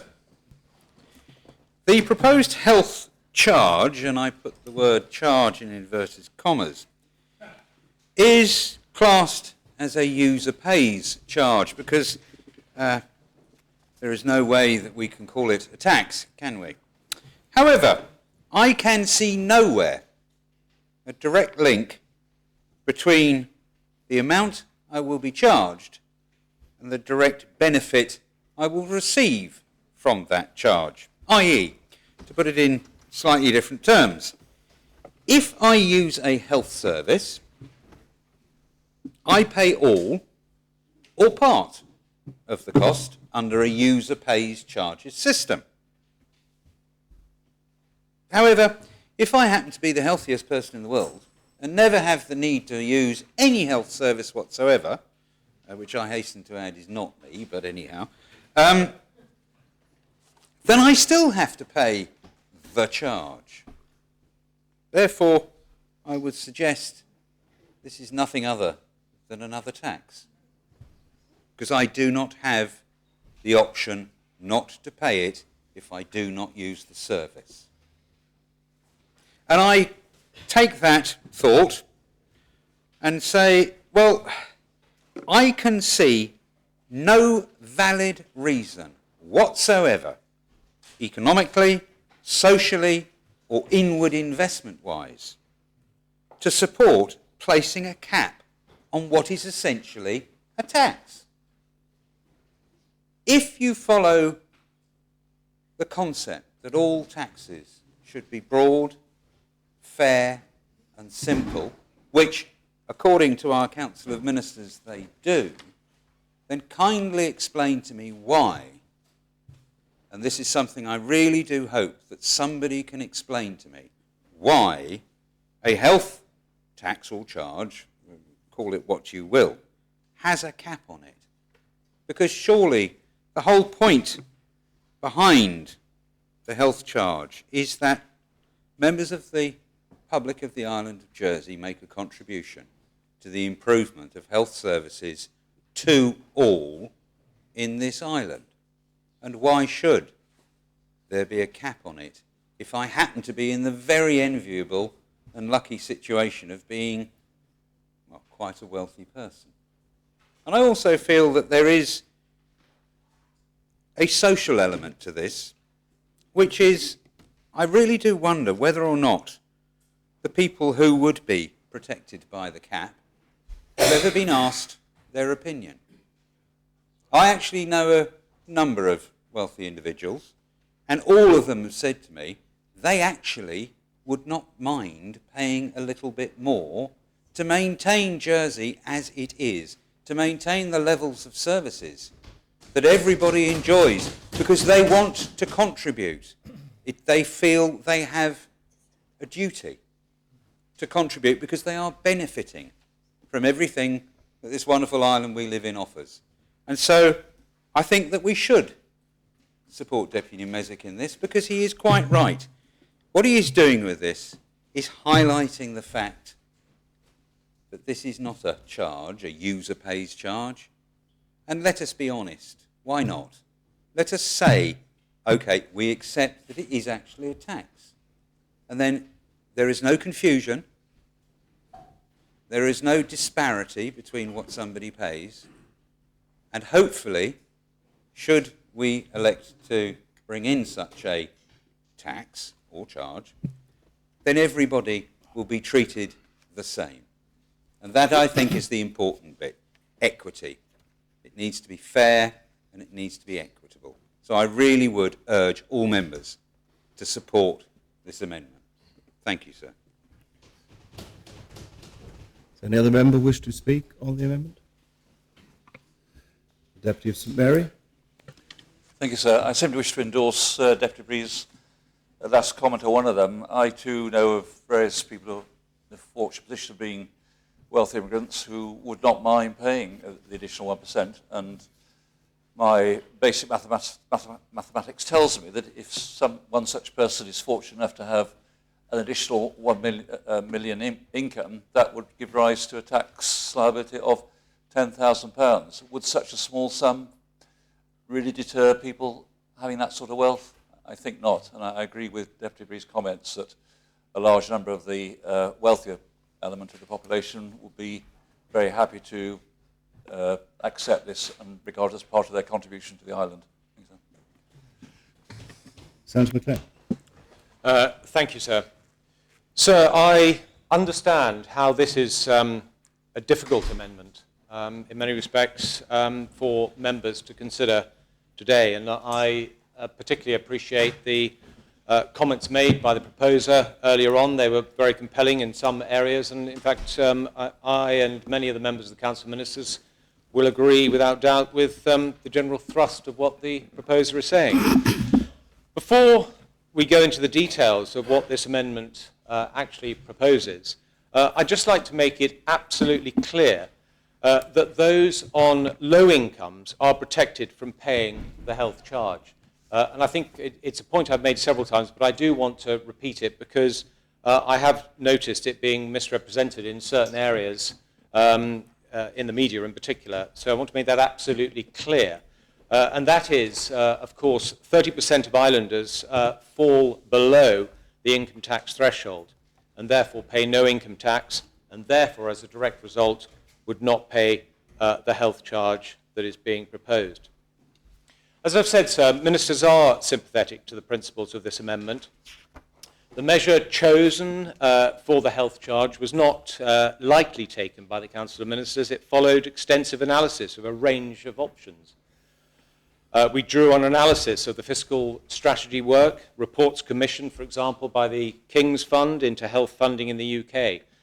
We considered the experience of introducing the long-term care charge and work previously commissioned by Treasury on a range of funding options for health more generally.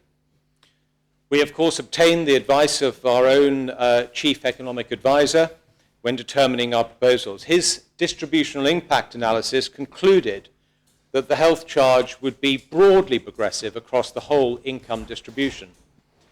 If we look at that in detail, there would be no impact on those on incomes below the exemption limit, as I've mentioned, as they wouldn't pay the charge.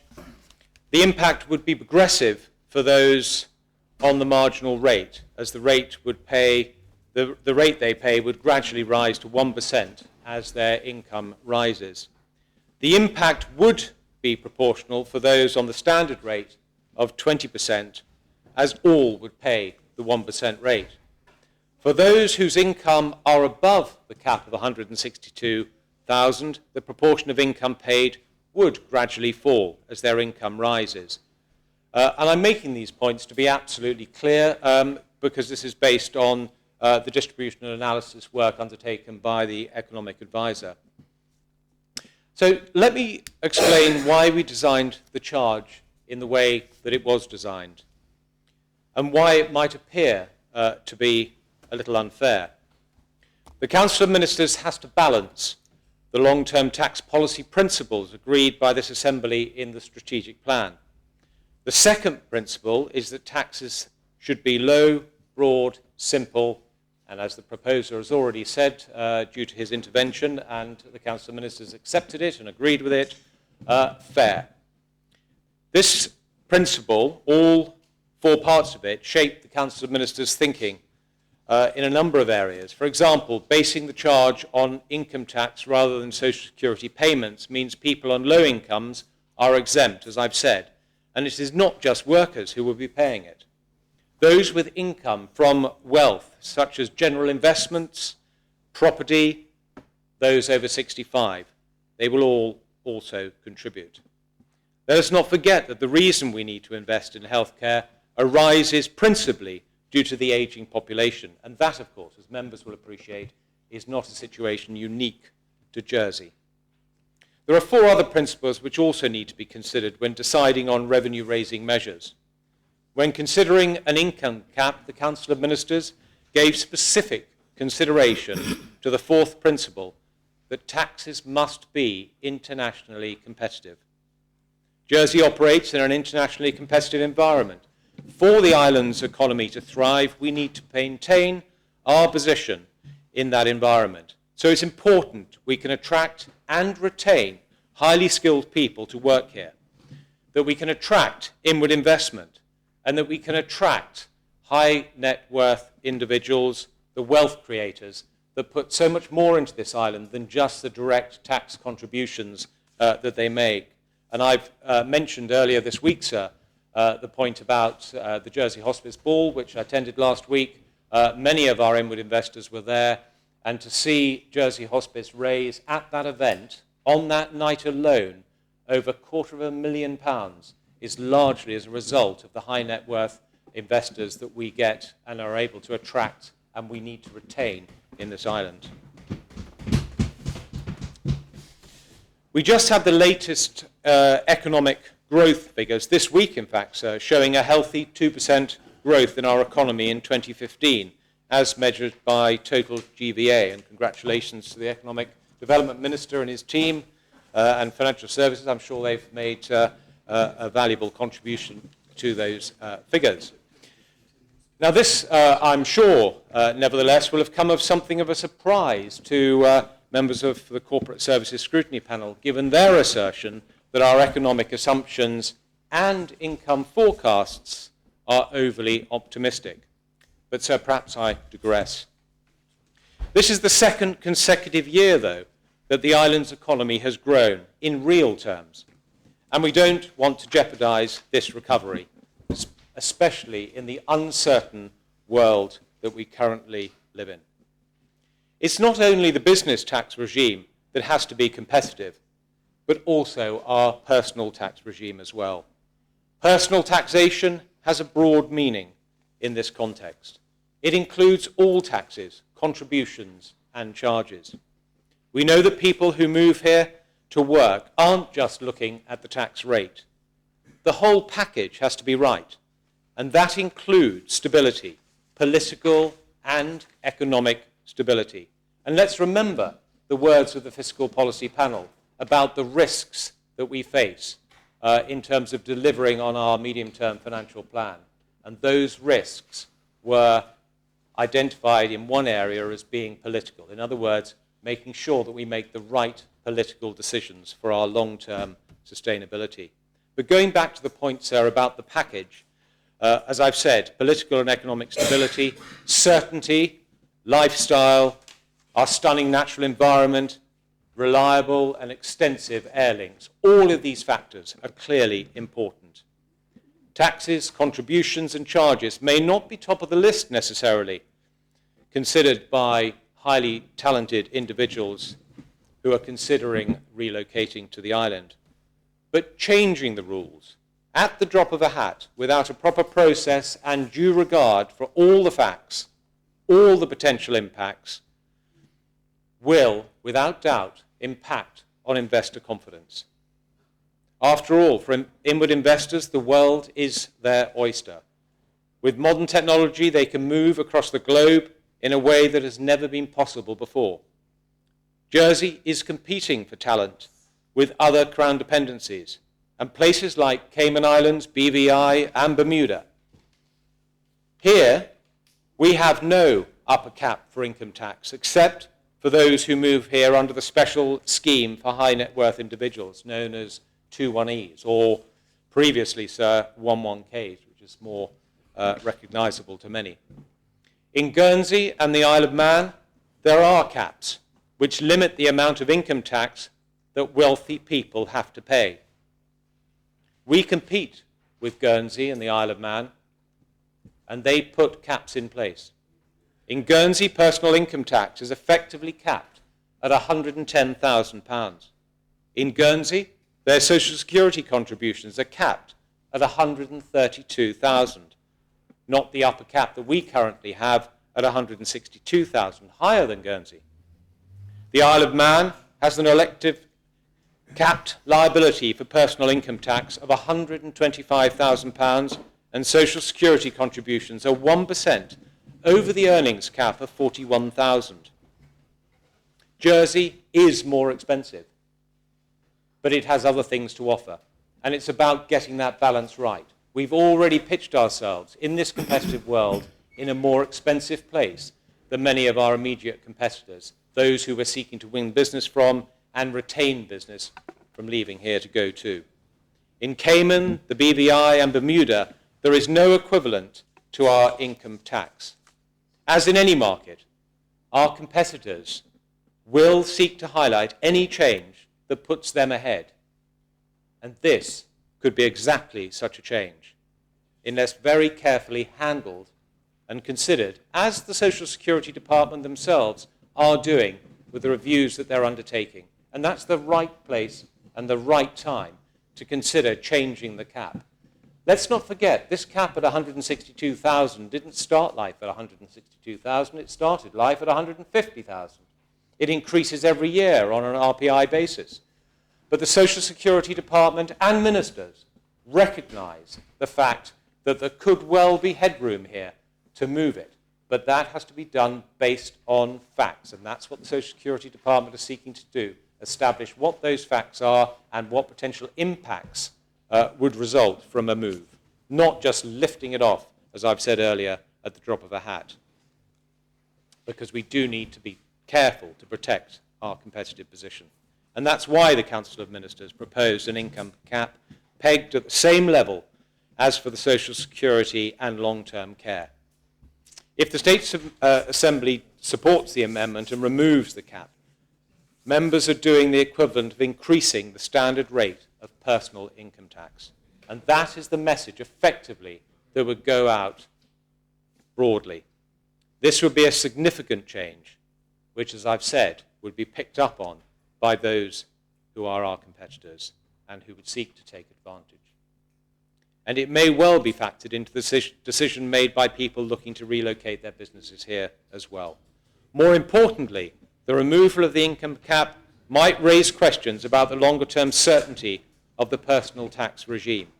For businesses and investors, certainty is critical and at the heart of Jersey's long-term success. As already outlined during this debate, the stability and certainty of the tax regime is of paramount importance to the island's economic policy, and hence these kinds of questions would be more damaging than any specific increase. In proposing the health charge, the Council of Ministers determined that the cap would limit concerns over stability and certainty and support our current position. The cap also reflects the fact that the proposed health charge will be used for health expenditure and not for general revenues. If we don't raise the required revenue, then the additional investment in health and social care will be put at risk. It is appropriate that there is a maximum amount that any individual can contribute in the fund in any 1 year. This is consistent with Social Security contributions and long-term care contributions, neither of which have an open-ended liability. I'd like to repeat that people with income above the income cap will pay the health charge. They will not be exempt. The only people who will be are those who fall below 30%, as I've said, who don't pay. This demonstrates, I believe, how this Council of Ministers is seeking to protect those who cannot afford extra charges. Those in the middle are protected from the full burden of both income tax and the health charge by marginal relief. It is, as I've said already this week, the jewel in our tax crown.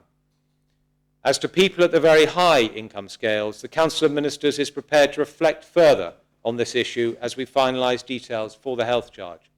We are reviewing the tax system as part of preparations for independent taxation, as I've already stated earlier this week. Social Security, as I've just said, is about to start a comprehensive review of the system, but we should not make quick decisions without the facts. We need to continue to maintain our position, and in particular, the Council of Ministers is considered and has considered the long-term tax policy principles and considers that a health charge based on income tax with a reasonable income cap achieves the right balance between that which is fair and that which will ensure that we maintain our competitive position.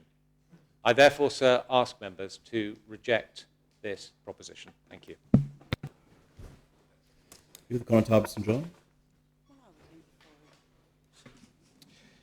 Thank you, sir. A very eloquent speech from our Treasury Minister. He says that potential high net worth earners could be put off if we didn't cap this charge. And I would suggest to him that actually this charge in the first place is far more likely to put off people coming here than the capping itself. This is yet another tax. Oh, sorry, bit like that investing in confectionery. It's called a health charge. But then it has no linkage between its end use and its tax-raising measure, so it's not a health charge.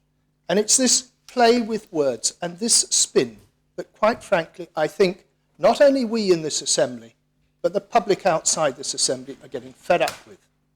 This is another tax.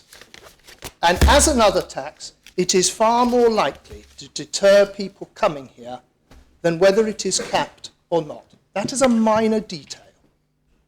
And I think the bottom line is that the Council of Ministers need to look at how they spend money and make the necessary savings, rather than looking at ways of which they can introduce taxes disguised as health charges, waste charges, and every other conceivable idea that they dream up.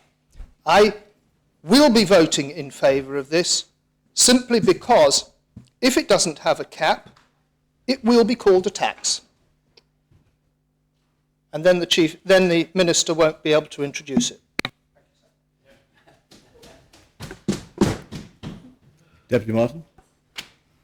Yes, thank you, sir. It's always a pleasure to follow the Constable of St John's. And I say to the Treasury Minister, if it walks like a duck, it is a duck. And no, their comments, sir, the first 4 bullet points only talks about tax. So I'm very confused. And the Minister said, sir, the Treasury Minister said, we can't now remove the cap at a drop of a hat. Well, they're introducing that. How many hats are they dropping to introduce this charge? Has anyone has this been discussed with anybody? No. It really goes, and I wanted to stand up to say, this really goes back to where we were yesterday with the amendment of the Deputy Le Fondre. And when the Constable of St Lawrence stood up and talked about fairness. We're introducing this. We're told 30% of our population, working population, won't pay it, because we're very proud they don't earn enough. How bad is that? How bad is that? I'll stand up, I'm the Minister for Treasury, and I'm very proud to say 30% of our population are so low earners, they can't contribute to tax. Something's wrong there, but that's another story, sir. But this is a tax. Deputy Mezek is trying to make something that's being brought in even across the board. What is 1% to a millionaire? On £1 million. What is it? Probably, if you put that in the bank, it'll make it. I'm not asking the Senator Joseph, sir. I doubt if he is a millionaire.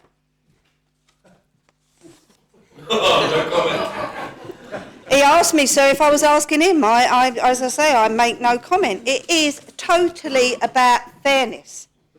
And the comparing our contribution to tax and what we do with our tax and social security, we provide a fantastic health service. We look after our poor. We look after our people who get sick. We look after the people who get unemployed through the social security system. How much do you think they pay people in Bermuda and the Cayman Islands and the British Virgin Islands? I bet people there are still begging on the streets when they become not one of the people who pay very little tax, put it that way. So I am not happy that they're comparing apples and pears, calling it a health charge. We already had the long-term care health charge introduced at 0.5%. Actually, when people were asking me, why am I paying 1% in the first year and it's supposed to be 1%? Because the tax doesn't recognise half percentages. Or even out after the first few years. But it's still capped. People don't mind. When it goes up to the percentages, the earnings, and remember, we're talking about people who earn over this amount. a lot of the people that the minister was talking about, attractive, wealthy and healthy, hopefully, wealthy earners, wealthy residents, they've already made their millions. They're coming here to retire. They add a lot to our economy, but they are not earning. They won't fall into this tax bracket. So I'm very sorry, sir. Deputy Mesic makes a very good point. It all goes back to, do we want a fair society? Do we want a fair charge across the board? Minimum 30% of islanders do not earn enough to pay it, sir. And then there's those in the middle up to the 160-odd thousand who will be paying it. And then it dips right down to absolutely nothing. And that's not fair, sir. So their comments call it a tax, low, broad, simple and fair. And the low part is what it is all about, sir. And we're not comparing like for like. I absolutely support this amendment and think that the ministers, before they keep introducing these new taxes, should be doing their homework, not bring it to us with a drop of a hat and expect us to rally round and say, oh, well done, and not look at it and say, actually, this could be done a better way, and you're not letting the higher earners off.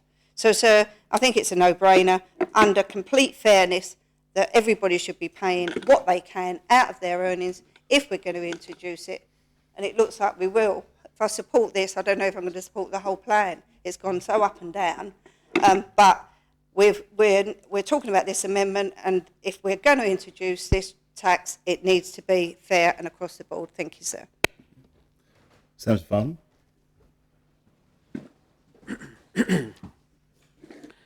I think the argument about what is a tax and what is a charge is largely irrelevant at this stage, because, and I'll explain, because some members clearly need to know the difference.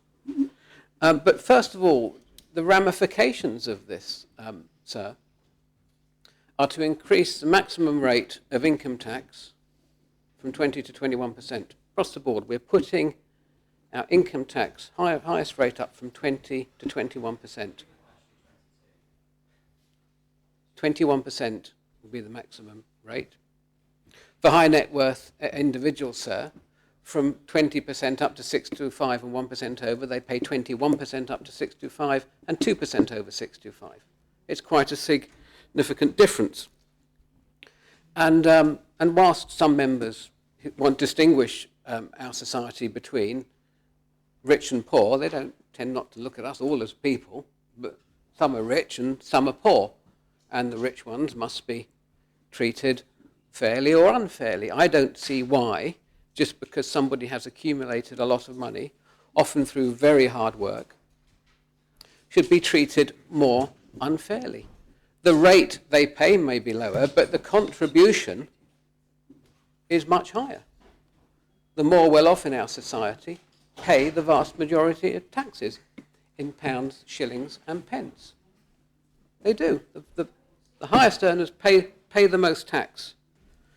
And in a society, citizens, we all pay a raft of taxes and charges. We could call it all taxes. We could call any amount of money we pay a tax or a charge, doesn't matter. But we pay personal income tax. There's some corporation tax. There's goods and services tax, a consumption tax. We all pay 6% on, 5% on pretty much everything we buy, with odd exceptions. There are AMPO duties. There are parish rates, excellent value. Parish rates, superb value. And they're low. They're low and fair, and they cover the costs. They cover the costs of running the parish. Superb. There are stamp duties and fees. Stamp duties and fees and utility charges. We all pay utility charges, I know. Why don't we charge rich people double or treble for their electricity or water, because they can afford it? That's a good idea. Nobody thought. I'm surprised you haven't thought of that yet. I'll come on to social security in a second. But Deputy Bree asks a question. Why should one pay if they do not use all of the service. Well, you see, the difference between an income tax uncapped and a user pays charge is the charges are capped. So no individual pays a lot more money than they're ever going to actually use because their user pays. The health charge will go to the health service. So, that's why, just for the deputies, a benefit, that's why some taxes are some charges are capped, because they're cost recovery, their user pays, and based on the grounds that every citizen, rich or poor, or whatever category Deputy Mezek wants to put them into, pays their fair contribution for their use. We don't treat anybody different in our hospitals because they're rich or they're poor. They get the same excellent medical service. Social security we all pay into social security. We have a number of benefits for that. We get income support if ever we need it. Sickness benefit, free prescriptions, and a pension, sir. And that's fair, and it's capped. But if we uncap that, which will surely follow, if we start uncapping these things, then it's the floodgates will open as far as I'm concerned. But then you have the same thing. It becomes unfair on those who have been financially more successful, who or are already paying a lot more in pounds, shillings, or pence to running society. And actually, oddly enough, with our high net worth individuals, the 2-1Es, I mean, really, the income tax they pay, I think, compared to the overall contribution, is probably less. It's probably largely not irrelevant because it's a significant amount. We only let 10, 15, maybe 20 of these people in every year. And let's just say, for argument's sake, they pay tax on an average of £2 or £3 million each. So if they paid £3 million, if their tax return showed they paid themselves £3 million, they'd pay about £148,000 in tax right now. If Deputy Mezek's proposition were to succeed, well, that would go up to almost £180,000. Now, you might say that's not a lot of money. But on top of that tax, the majority of that £3 million that they've paid themselves have been spent in the local economy. I won't go on, so there's no need to, because I think members know the contribution that these people make. I also want to touch on the very hard work and the success that's been built up over the years on our inward investment programme. And I've spoken to, as has Senator Ossoff, we've spoken and discussed this in great detail with the officers of Locate Jersey, and they're on the front line. And it's not, when people look for a place to relocate and a place to live. So we don't just say whoever's going to write us the biggest cheque will come in here. We don't want to provide a brass plate service. We don't want to provide holiday homes for multimillionaires who want to jet set around the world and call into us now and again. We bring in people that want to become islanders, that want to engage in our community and be part of the island and contribute, and that works very well. But these people are all very astute, sir, and they and their advisors will look at the competitiveness of the tax because they have worked hard for their wealth. They want to retain it. They want to be able to pass it on to future generations to enjoy. I was speaking, sir, to the sales director of a major manufacturer of jets. And he said, this one here is $63 million. Very nice, I said. Maybe we should have one for the Council of Ministers, but I was, of course, jesting. $63 million. I said, do your customers, do you round it up to 63? Why not make it 65? Because, if they've got that sort of money, what's the odd million? He said, you would be absolutely surprised at the detail. We almost go down to the last dollar when we price our aircraft. And that's because these people are discerning. When they buy the aircraft, sir, they're often very generous and spend many millions flying their friends and relatives around and enjoying themselves.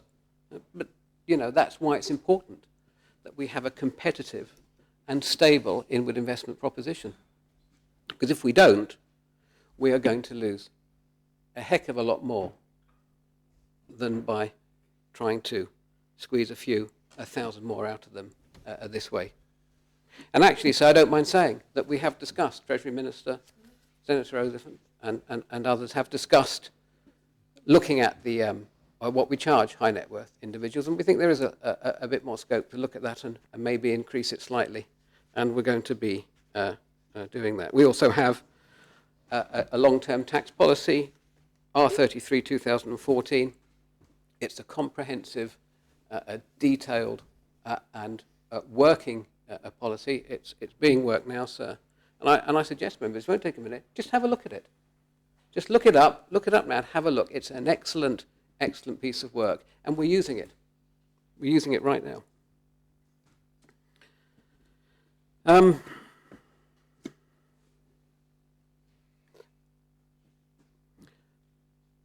Well, I think in winding up, so we've talked about the rich and the poor, and what and the fairness of society. And as I've said, it's got to be fair for everybody.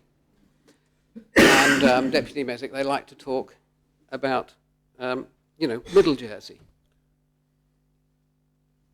the middle earners and middle Jersey. That's green electoral sort of pastures to cultivate for the Reform Party, sir.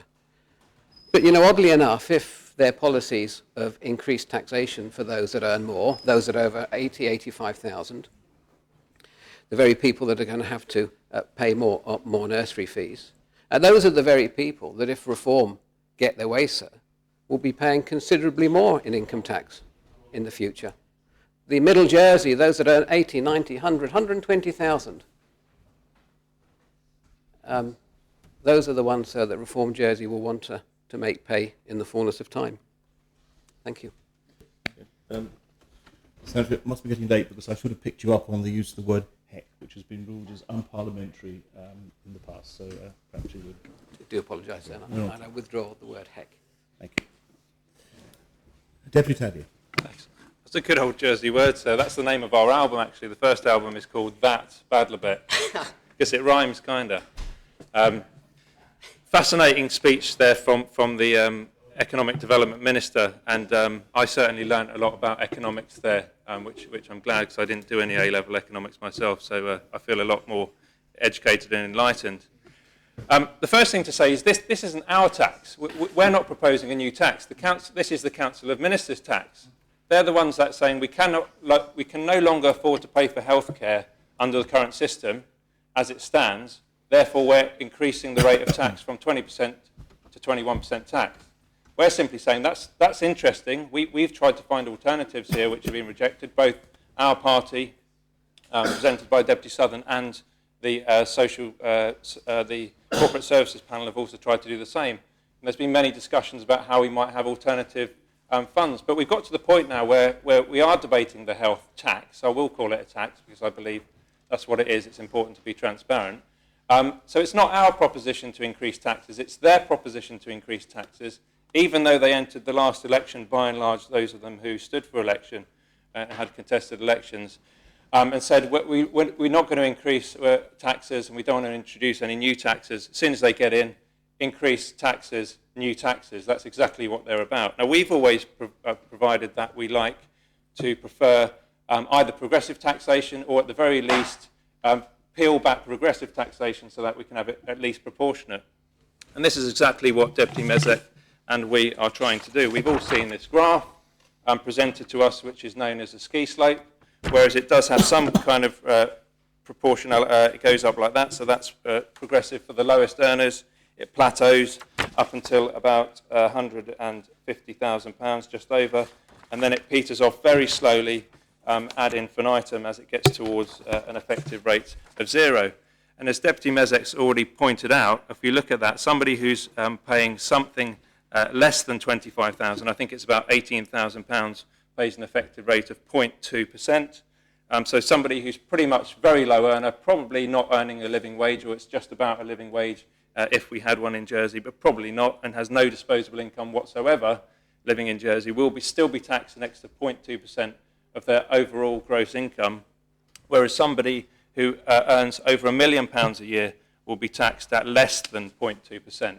That's the reality of it. That these are not points that can be disputed. These are actual facts that are provided by this graph. Interestingly, the graph before that, which was provided by the Council of Ministers as part of the bundle of the MTFP, showed a very partial graph, so you didn't actually see the full petering off of that tail of the graph. Now, it's always with some slight reluctance that I rise and refer to anything theological, but I think we all know the anecdote, the parable of the widow's mite, which can be found obviously in the Gospels of Mark and in Luke, which is essentially you have some very wealthy people presenting at the temple, making their gifts quite ostentatiously, in some cases, into the coffers of the temple. And then there was a poor widow who turns up to put her 2 copper coins into that offering. And the question that was asked was who actually contributed the most out of those 2? It wasn't the wealthy, it was actually those who were actually contributing out of their non-disposable income. They're giving everything they had. And okay, it's not necessarily quite that bad. There are some provisions in there for the lowest earners. I mean, quite frankly, why anybody on £18,000 a year in Jersey is seeing their taxes go up, I've no idea. Now, if we had a more radical government, a radical government of the left, what they might suggest is that we're only going to introduce a health charge for those earning above £150,000, because we know that a lot of people in Jersey are finding it difficult to live. They don't have much disposable income, and even those on paper who have a seemingly good income, combined household income, still finding it relatively tough. They're contributing to the economy. So we're only going to tax the super wealthy in our island. Now, that would be one position to take. The Council of Ministers have taken completely the opposite and saying, well, actually, we're not even going to start to look at those individuals who've got the money. We're not going to drill where the oil is. We're going to drill where there's probably no oil, or where we actually know there's very little oil anyway. And after they've done that, it's very difficult to see where that's going to go. And remember, this isn't the long-term plan either. This is going to raise a small amount in relative terms of what is needed for the overall health budget in the future of this island. So it's not a long-term sustainable plan. But it is their plan. That's the point. And we're just saying, look, if you want to pursue this health tax, health charge as they call it, but it is a tax, then at least do it properly. Is it so much to ask that we have a government introducing new policies which are actually sustainable, but moreover fair? They agreed to put the word fair into the strategic plan. When we talked about taxes being low, broad, simple, and fair, they accepted that and said, we're quite happy to put fair in there. Yet at every opportunity, it seems, that fairness is lacking in that. So this should be their policy. I sent an email before this debate to the Chief Minister and to the Treasury Minister saying, will you be accepting Deputy Mezek's amendment? Because of all the amendments that have come forward, this seems the most reasonable, one of the most reasonable that's been put to the Assembly. It's working within their own parameters. And frankly, this idea that by changing the tax rate from 20% to 21%, which is their idea, again, not ours, is going to somehow put Jersey in jeopardy in terms of its international ability to attract new business to the island, is quite frankly unbelievable. How many more shrouds do the Council of Ministers have left to wave, I would ask? If you put now getting back to the point of is it a tax, is it a charge, I don't think we need to labour the point. I think most members in here of all political persuasions are intelligent enough to know that they can't have the wool pulled over their eyes on this one. But I would say that if you put a cap on a monkey, it doesn't become a scholar. And if you put that monkey with a cap on it in front of a typewriter, it's not going to all of a sudden be able to start typing the entire works of Shakespeare for you. And in the same way, if you put a cap on a health charge, or on a health tax, it doesn't suddenly become a health charge. So the idea that if we take this cap off, it's going to become a tax doesn't wash, because it's already a tax. It's just a tax for people who are living here. And this is an extended consequence of the narrative we've been hearing, I think, year after year, but which culminated again in the by-election of everybody, all the serious candidates, shouldn't call them that, but all the candidates who had a serious chance of winning, shall we say, and even those who didn't necessarily poll as well, were pretty much unanimously saying, yeah, the Council of Ministers is out of touch, they're squeezing the middle. Then we know that the tax system and the tax and spend system is broken. People saying that from all over the political spectrum, yet it seems that the Council of Ministers are the ones in denial. I'm not sure why so much weight is being put on the 11Es. Interestingly, Senator Farnham calls them 11Es, which is the new nomenclature, but he still likes to talk in pounds, shillings and pence, which shows exactly how out of date their fiscal policy is in the new 21st century world that we find ourselves in. May I, will the Deputy give way? I won't give way, sir, but I'll accede to a point of order if there is one. It's the risk of speaking too early in the So debate. that it was 2-1E, not 1-1E. Point of order. I will give way, sir. I need a break. It isn't a point of order. Okay. You can continue. 2-1E. And he's absolutely more au fait with that categorisation. I still trade in the old money of 11Ks, but I'll get there to some extent very soon.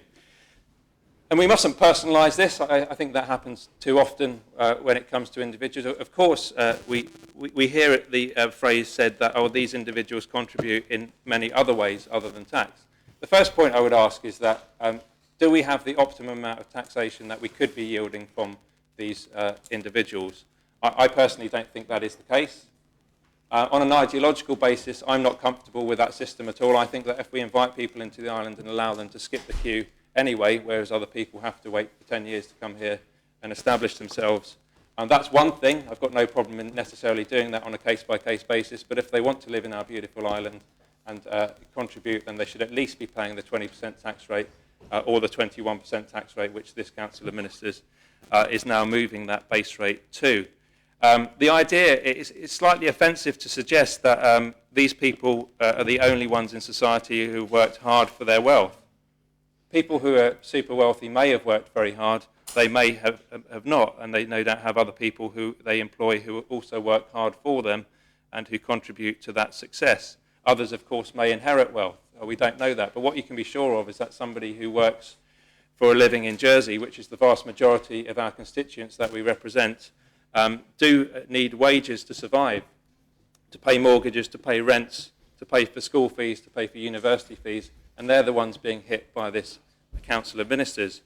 And it seems to me that the first priority of this Council of Ministers, and it's not just them, historically it's been the case as well, is that they're not here to look after the people who are in our island. They're here to represent, first and foremost, the financial interests of those who are not in the island. And that's exactly where the comments have been directed. Oh, what about the people who outside who might not come to Jersey? And I think that's been addressed already by my colleague, Deputy Mezek, when he said, well, actually, there are lots of people in Jersey who are already struggling in the centre, who are looking to move, who are maybe, we talk about talent retention. You know, do we want a situation where the only people we can attract are always from the outside? It's great to have outside influences and fresh blood in the island, but we wouldn't like to think that individuals are leaving our island necessarily because they're being priced out of the market. So I would suggest that we've really already had this debate across the spectrum. I think yesterday many of us sent a strong message to the Council of Ministers about fairness and equality when we had the debate on the nursery education funding. We all came from a different starting position, I think, but we said actually equality is the key thing here. Some of us thought that actually we didn't like means testing, but many of us, I think the majority, agreed that if you are going to put in a new system, in that case without any consultation anyway, going forward, so consultation is selective at best when it comes to this government's approach to big changes in policy. We've already decided, I think, across the chamber whether we're deputy constituency representatives, the constables, who I know are also very well in touch with their representatives in the parishes, or any of the rest of us. I think that is critical. And I think, to be fair, many of the ministers, a lot of them senators, not all of them, and not all senators ministers, have become detached. And it's not they who are spending time day in, day out, down at Social Security, visiting people after work, you know, after this sitting tomorrow at the weekend. Many of us will be either at the parish hall or actually visiting constituents in their houses and having that interaction. And we know how things affect people on a day-to-day basis. So this shouldn't be anything radical. It's the Council of Ministers' own proposition. Ultimately, we're just simply trying to work within their parameters and make what they presented to us fair. I, for one, don't mind paying more taxes so long as I know that they're put to good use. I don't even mind paying higher taxes for nursery fees, even though I don't have children myself, knowing that somebody else is going to benefit from that. So let's get over this idea that this is somehow a charge and not a tax. It is a tax, and we need to, as it is a tax, we need to make sure it's a fair, simple, across-the-board tax, albeit with some progressive taxation for the lowest earners built into it. And who knows, if actually we have a straight line across here, it might well be that the effective rate at which people start paying their taxes could actually be lifted, so the allowance rate could actually be much higher to ease those in who are really struggling at the lower middle end of our socio-economic demographic. Does any other member wish to speak on the amendment? Call on Deputy Mezek to respond.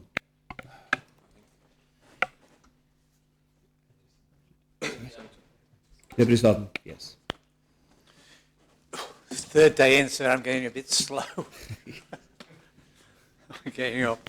In terms I should warn members, when I say we'll respond, as soon as the responding individual stands up, the debate is officially closed under standing orders. So people shouldn't leave it too late to indicate that they are intending to speak.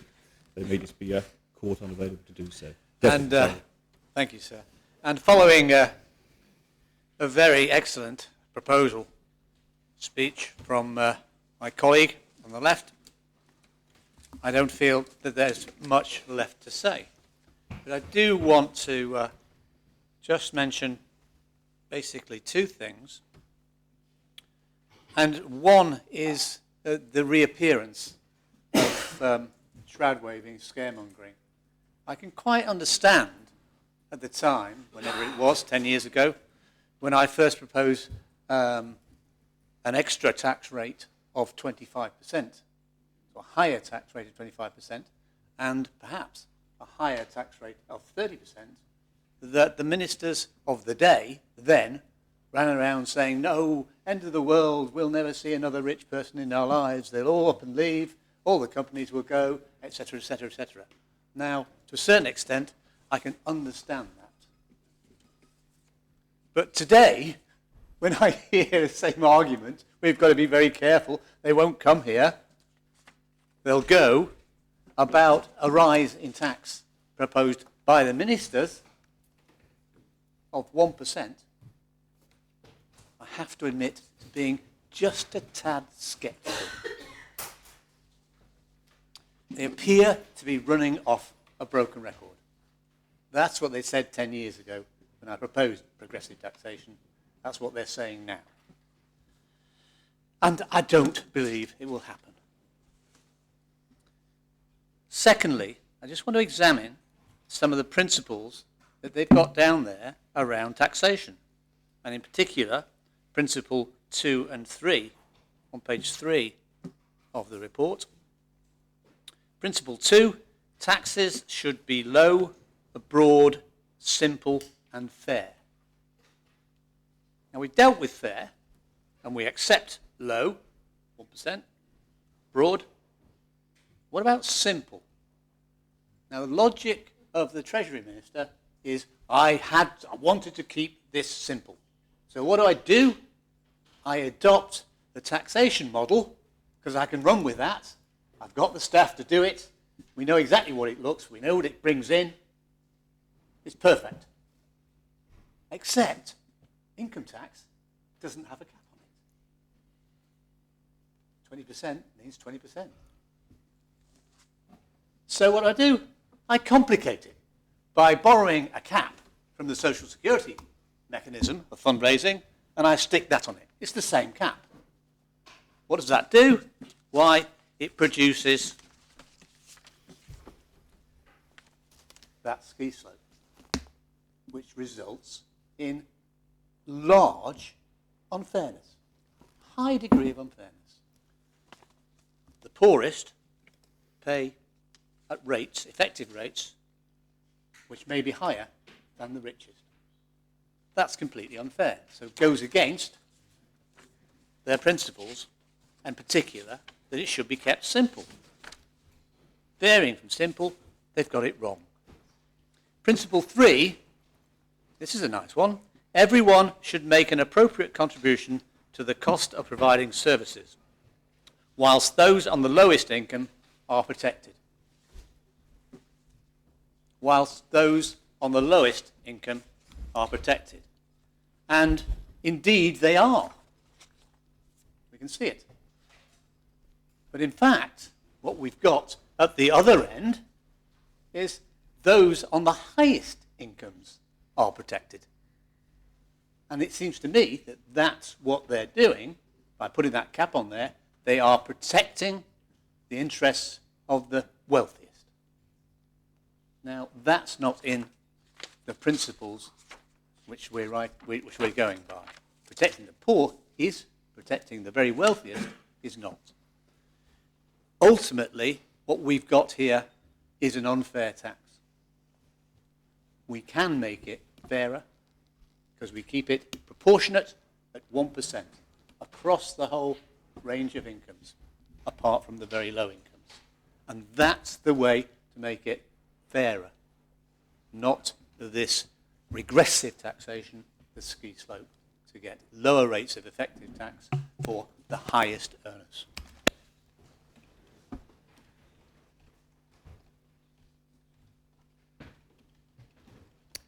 Deputy Andrew Lewis.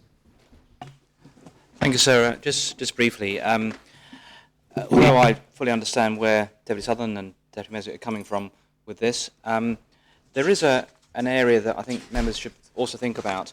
The focus has been generally on very, very high net worth owners, people that Senator Farnham's department is encouraging to come to the island. But actually there's a whole other cohort of professional people that come to Jersey that have a choice. They could go to Cayman, they could go to Singapore, Hong Kong. I'm talking about international lawyers, finance people and so on. And I'm told in that sector, Jersey Finance will tell you, it's often quite challenging to attract the right calibre and the best calibre to Jersey, competing with all of those jurisdictions. And they do look very closely at the entire package, the tax package, if you like, their net earnings after any deductions of this kind. So it is worth bearing that in mind, so members should do that. It's not just about the very high earners who are very philanthropic. I'm talking about the high net worth individuals that we've attracted for sometimes some different reasons. But bear in mind also they are paying 1% of their worldwide earnings, as well as that cap at 625. So they are making a significant contribution already, but we are competing with the world for these types of individuals, not just the super wealthy, but also the professionals that work in our industries, particularly the financial services, legal and fiduciary sectors. And these people are earning a lot of money, and they're paying a lot of tax, albeit lower than most places, but actually not as low as some of our competing jurisdictions. So I think members need to bear that in mind. As laudable as this is, and I absolutely understand where Deputy Sutherland's coming from, there is that competitive issue with our most important sector that produces most of our tax revenue corporately. This does detract from the package that people do look at very closely. And if you talk to recruitment experts, that's what they'll tell you. And this will just go another step to making it less attractive in some ways to others.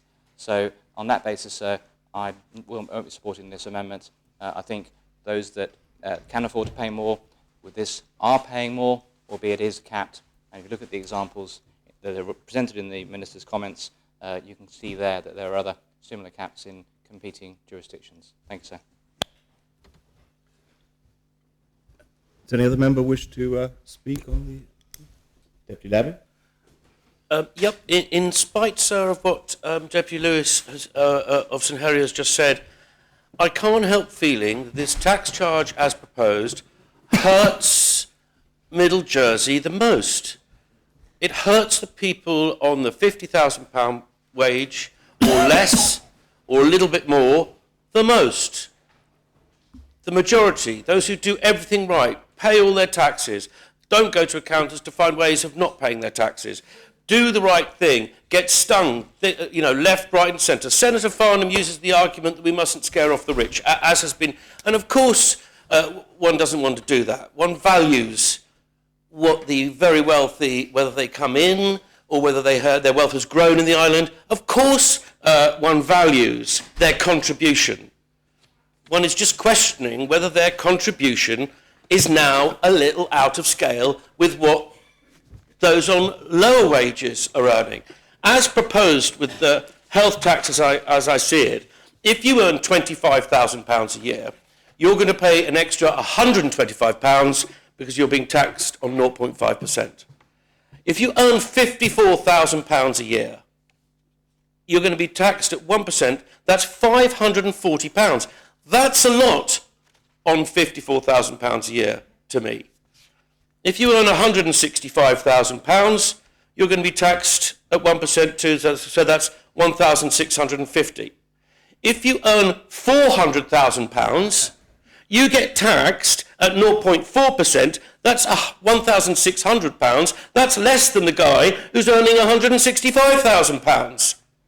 And then when you go up to £1 million, you get taxed at 0.2%. So that's £2,000. If you're earning £1 million a year, £2,000, I put it to you, sir, is next to nothing. Whereas if you're earning £54,000 a year, and you've got your family, your children, all the bills you're paying, another £500+ in tax is a lot of money. And I'm worried. I've got a big problem with this because I think it's unconstitutional in our system to never mention this at election time. I'm not naive. And I know that going into an election, waving a banner saying, we're going to charge you more tax, you are not going to stand a great deal of chance of getting elected. However, in the senatorial elections, for example, we didn't hear an awful lot about bringing in new taxes. And I went to quite a lot of hustings. And a lot of our senators could probably assume that they were going to get back in quite easy, because they're extremely well respected, and I hand it to them. And so there wasn't a great deal of chance that the top 6 were never going to get in. We always knew they were, and I feel they could have been a little bit more honest about the. I'm not saying they were deliberately trying to be dishonest, sir. What I'm saying is that there could have somehow been more information for the electorate on the difficulties that we were facing with balancing the books and how we were going to tackle that. And I do think the electorate would have respected them for that, respected them even more highly than the regard in which they are held by everyone. A buzzword of this Council of Ministers, as soon as they were in power, you could hear this buzzword. I hardly ever heard this phrase before, and it was used left, right and centre all the time. I heard it in the coffee room, everywhere, and it was user pays. User pays, this is the answer. User pays, user pays, user pays. I remember going to hustings, and I didn't hear the phrase user pays an awful lot. It's now, but now it's the norm. And it's the way of saying, well, we're not actually increasing taxes, we're using a user pays charge. There are a whole strata of our society. They're probably the ones on that £400,000 a year mark or more. And those guys are doing well on the £400,000 a year mark, don't forget. A whole strata of our society who are not listening to this on the radio or watching the television cameras, actually, because what we have been doing in this assembly for the last few days means absolutely zero to them. They are in that, they might be doing well in the finance industry, they might be a partner in one of our legal firms, and congratulations to them, and we need them, and well done to them. I am not disrespecting them, devaluing them. What I'm saying is that what we are discussing doesn't really mean anything to them because they're not going to notice anything financially at the end of the year, at the end of the financial year or what have you. It's not going to affect them that much. It is Middle Jersey. It's the I don't know whether 50,000 a year is Middle Jersey or 30,000 or up to 65,000. I think it all is. And they are the people we are squeezing. They are the people we are squeezing. I think this health charge is unfair. I'm really unhappy about it. And I think our government is very protect the wealthy centric. Quite rightly, they make a very valuable contribution, but so do the middle earners, and we are being unfair to the middle earners. Does any other member wish to speak on the amendment? Senator Thank you, sir. Sir, I was sorry, and I know that members will criticise. I have not had any, and I'm grateful, those of us that are called to sometimes on occasion not be in this assembly, which is our primary responsibility, because we have duties elsewhere. And I was sorry that I was not able to be here for the other tax debate and the debate that was held on Tuesday with Senator Ferguson. And there are similarities to both of those debates. I hope that the mover of the proposition doesn't mind me saying, because I was at the Labour Party conference on Monday. I was there on Sunday, Monday, and on Tuesday, and then got here as soon as I can. And last year, I'm sorry that I think it was last year, unfortunately I didn't see Deputy Mezek as we bumped into each other last year at the Labour Party conference, and we enjoyed a good discussion. And I think he realised that I have some friends, some surprising friends, in some aspects of the Labour Party. So I had an interesting experience when you talk to people, which we must more explain what we do, what we don't do. I was in the major hall of the Labour Party conference, and I had, with my iPad, I was watching for the first time the deliberations of this assembly. And so I was listening on the one hand to the Labour leadership and hearing their plans for the economy, and I was listening to the debate at the same time here. And a lot is said by politicians, and a lot is said about the past, and a lot is said about the future. There's an awful lot said about estimates. There's a lot said about fairness. And one thing I think we all are aware of is that we all are trying to do the right and fair thing for the people of Jersey. And I have circulated to members, and I wish to introduce one important aspect into this debate as members decide whether or not they're going to support this. I say to Deputy Labby, I hope members have got my little memorandum, which you kindly agreed that I could circulate to members, and I've sent it to the scrutiny panel, and I think these comments are particularly, I want to make to the likes of the Deputy of St Mary, the Chairman of the Economic Affairs Scrutiny Panel, to Deputy Labby, to other members who are thoughtful, I think very evidence-based members of this Assembly, who don't do fear, who don't do short-termism, who actually look at evidence and make decisions about the facts. Because there's an awful lot of hot air and words that are said. There are a lot of labels that we use to describe each of our political approaches, and some of it is criticisms of the past with the benefit of hindsight.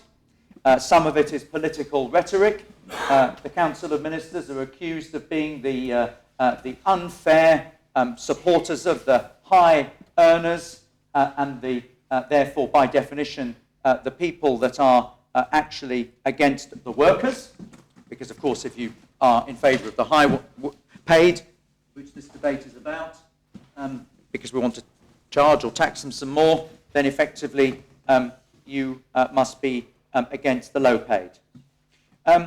So I think the one thing in this assembly is that there isn't the extremes of left and right.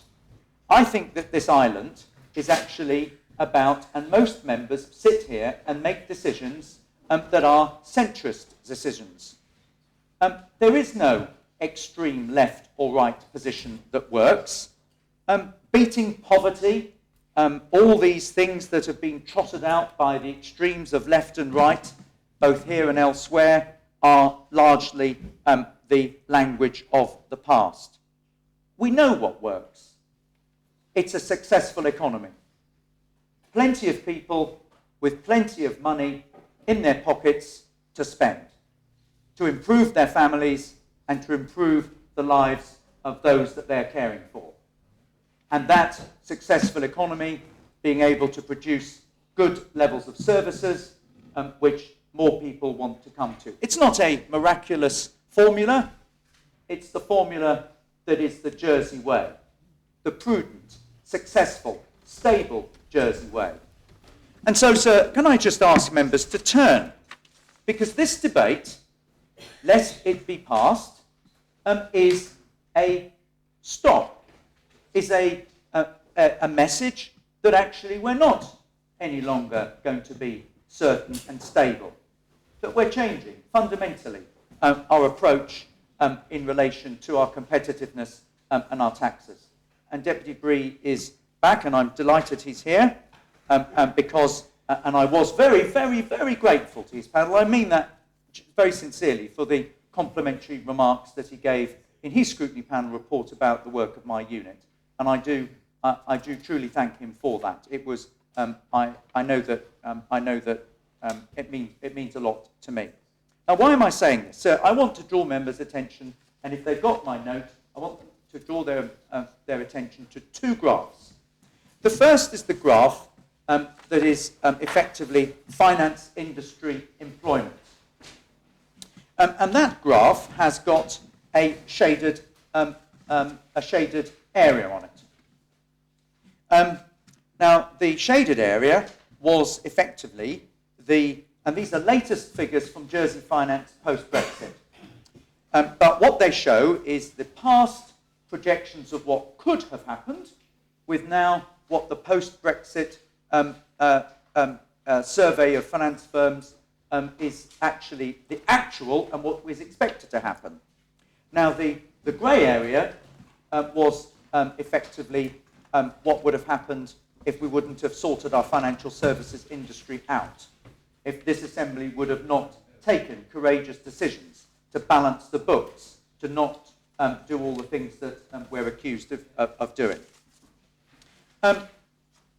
Well, it didn't happen, I'm pleased to say. There's lots of comments about fear. I didn't believe in the UK, the fear, the debate on Brexit was a project fear.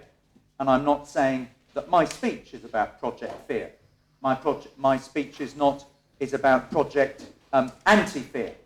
It's about confidence, stability, and what is the formula that works. This is a test. This whole MTFP debate is a test, again, of whether or not this Council of Ministers has a plan that has worked, that is working, and members are judging effectively whether or not a plan that is going to continue to work. And I ask members to turn over and ask them to look at another graph that has two colours on it, one red and one green. And I'm not going to say anything about the benchmark, but I will just speak to the red line. The red line is where it's employment numbers in financial services. And it's not a forecast to Deputy Le Fondre, so we don't have to argue about whether or not forecasts are right and evidence. This is fact. This is actual numbers of people in financial services that are employed and were employed by the end of 2015. And members can see that the good news is that the grey area from the previous graph didn't happen. Apocalypse didn't happen. Our employment numbers are up, and I'm pleased to say to members, they're going up more. Today, we have people and more people in business and professional services than at the start of the crisis in 2007.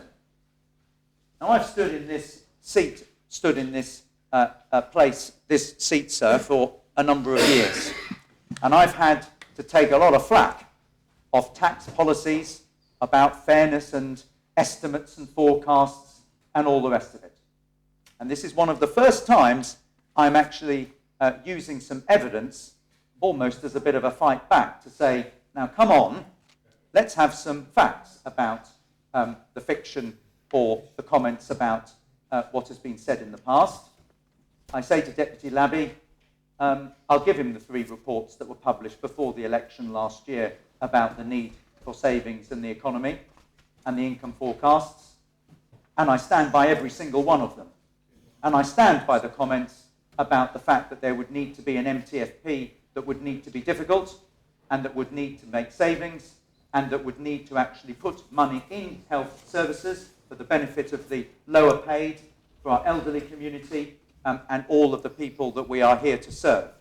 It was said, it was explained from 2014 onwards that we would need to make savings.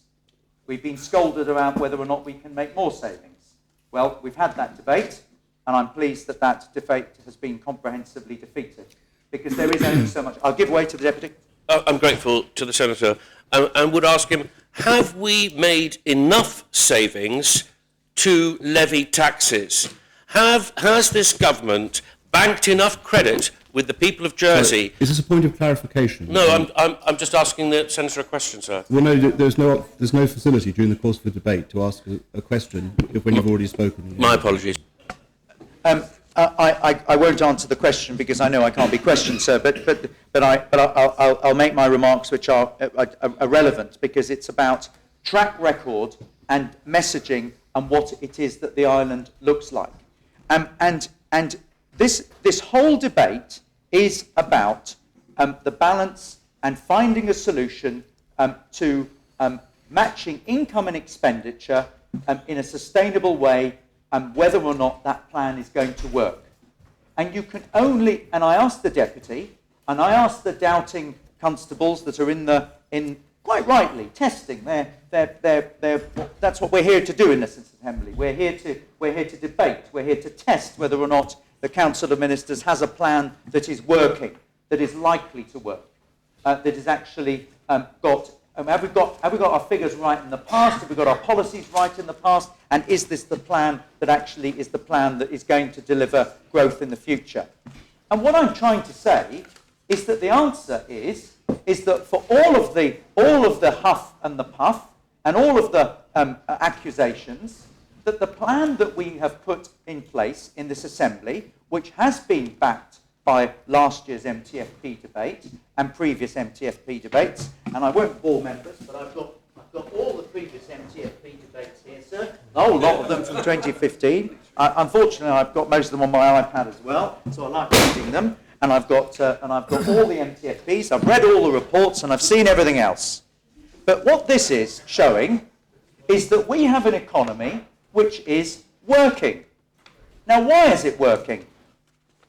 Now, if Deputy Tadyer wants to encourage me to speak a bit more, I will. Because what I have to say to Deputy Tadyer and his colleagues and the mover of this proposal is that their policies haven't got a track record of working. They are coming from a certain political view, which I respect. That's democracy and that's politics. But they come from a political, and the group that they would align themselves in the UK, which is the Labour Party, failed to win the last election because the people of the United Kingdom didn't clearly have confidence in their economic policies. Now, if anything, and I've got a present for members and it's in the members' room, I met most political careers end in failure. And I met lots of failed politicians at the Labour Party conference. You tend to do that. I actually don't think that. And this is Mr. Ed Ball, sir. This is a former former Shadow Chancellor. And he wrote a nice message. I had a long chat with him. He said, nice message. I bought a copy of his book. It is very relevant, sir. He said to all his colleagues in Jersey, hello. And it's in the members' room. Because what matters, sir, is the message that goes out. What we do in this assembly is we send out messages that actually have big implications to the outside world and to those that are actually going to be the economic drivers. And Deputy Tadyer can show me graphs, but if he can tell me that his economic policies and the economic policy of basically sending out a message of instability and uncertainty is going to mean, because every single, I've stood up and opposed most of the things that have been proposed before in terms of what Deputy Mezek and this kind of proposition in the past, and we have won it so far. I've also had to say that there is some interesting alliances. There is people that have stood that are going to say that they're going to support this amendment because they don't want the health charge at all. Well, if they're against the health charge, then they need to vote against paragraph C. Let's not beat around the bush. Let's not try and make a political sophistry. If they don't want the health charge, then they need to vote against part 3. They don't need to make it worse, please. And worse means that I and those ministers who don't only have to go to party conferences, that need to go out and win business to Jersey, because the thing that is the elixir of all politicians, there's 3 ways you balance books, sir. One is spending, and that means making plenty of savings, and we've made plenty of savings, and we need to make some more. And technology is going to do that. But we've done 10% twice, and we're going to do some more in future, and e-government is going to do more. But you can only do so much. So we've wrung the flannel, and we've got as much out of savings in this time as we can. Are we going to wring the flannel some more? Yes. Right. Now we have to deal with income.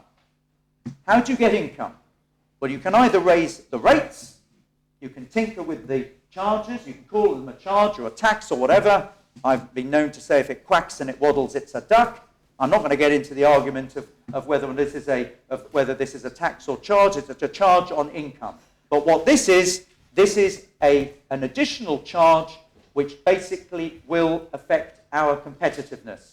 The Treasury Minister has explained that. Our competitors, which this report shows, are winning against. We are winning against our competitors.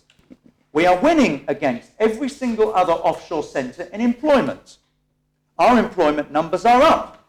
The others are down, both in terms of value and employment. And the elixir of every parliament in the world is the thing called economic growth. It's free money, providing it doesn't come with too much immigration. And of course, I agree that that's a debate that's also an extremely important one. That actually, probably, and it's interesting that the UK is maybe looking at our form of immigration in their whole immigration debate in the UK. But we'll come back to that on another occasion. So, it is economic growth. And how do you get to have economic growth? Do you get it by sending signals out that we're changing the course, that we're going to change the course, that somehow we're going to break up the old rules and we're going to start removing caps that our competitors have not got? Look at the comments from the Treasury Minister on this amendment. Our competitors have got tax caps. Our competitors have got lower tax contributions, or whether or not you call it national insurance or social security. And look at their results, or at least one of them. They're all down. Now, whose plan is working? Is the Jersey plan working, or are our competitors' plans working? At the very time that we are trying to get business out of this confusing Brexit world, which is presenting more opportunities than threats, if we do continue on the path that we're going, we're going to send out a message of instability. Sir, there is much criticism that has been levied at some members of this Assembly, me included. But this report of evidence from Jersey Finance is fact. It shows that our employment numbers are up and that they are set to rise. I want them to continue to rise. I want lots of people at all levels of income with plentiful jobs that are paying plentiful wages, and that means that we're going to see the Treasury Minister's income go up. I do not want this Assembly, or I would prefer not, to have to go out and try and sell a message of instability and anti-competitiveness. Deputy Tadyer can show his graph however he likes, but I've got my graph. I've got my graph. which is a factual graph of I'm not giving way, sir. I'll be finishing. Just clarification. My graph, I'll give way if it's a relevant question on the point I'm making. Just clarification, sir. This is not my graph. This is his graph. This is the Council of Ministers graph. Well, that's actually... Yes, but it's a graph that isn't used. It's a graph that's not relevant to the debate. Because what's relevant to the debate, what's relevant to the debate is whether or not this proposal is going to deliver the kind of message that is going to secure economic growth and jobs. Is it going to do it? Well, no, it's not. It's being promoted by the very people who have opposed everything that has actually got us to the stage where we have got jobs and growth, that our income forecasts are rising, that we have got jobs that actually have got proven to where we are. We sometimes forget where we are. We're in an island which is prosperous, 100% of GDP in assets. We've seen a Brexit bounce on the Social Security Fund, on our strategic reserve, on everything else. We have been fighting hard and winning business, and we've done so on a message of stability. And in a Brexit world, where we should be sending out a message of cool, calm stability, a message that sends out that we're going to abandon things like income caps, no matter what the emotional strings are, because the emotions are always the things that work in politics.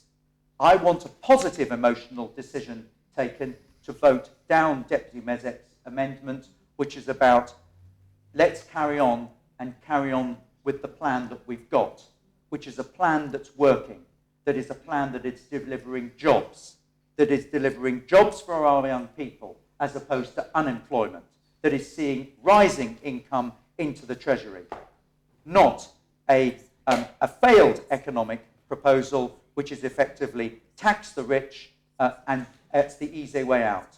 Because if it's easy to say these things, but they have consequences.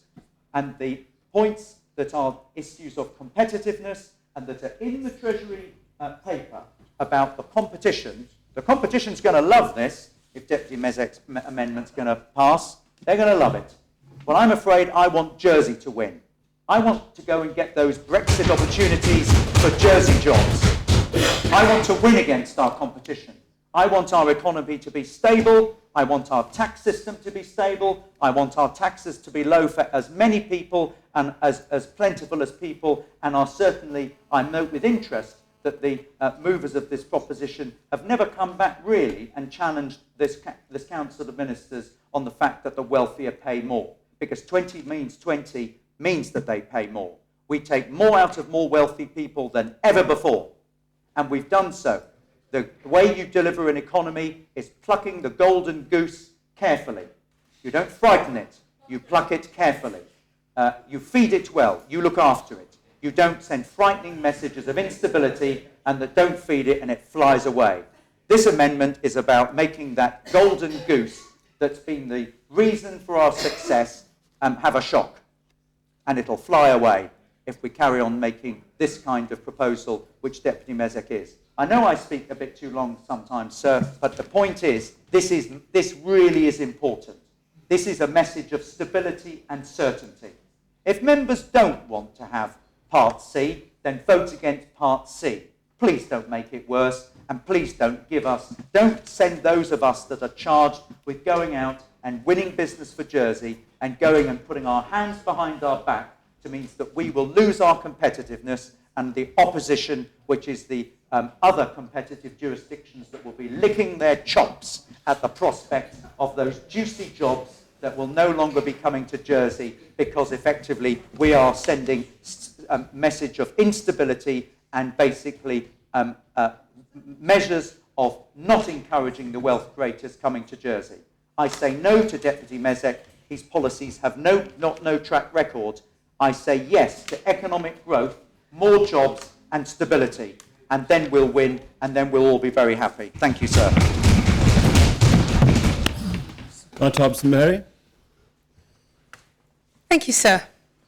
I regret to advise the Assembly that I don't have a graph. What I do have, though, is concern. I spoke previously about certainty and about stability. I've raised concerns about various things concerning the apparent arbitrariness of raising new charges here, left, right and centre. But what I am sure about is that there is no certainty by simply adding the words does not include an upper limit after this, after the health charge. That leaves it even more open and uncertain than ever. So for that reason alone, it's very simple. I'm not voting for this amendment. I have something specific to say about paragraph C. I'll say that tomorrow, hopefully tomorrow, not too late.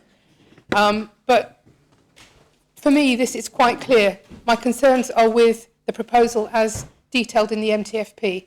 This amendment doesn't do anything to allay my concerns. Therefore, I'm not voting for it. But I'll let you all think about what I might be saying tomorrow. I'll say it then. Thank you, sir. I might have a graph.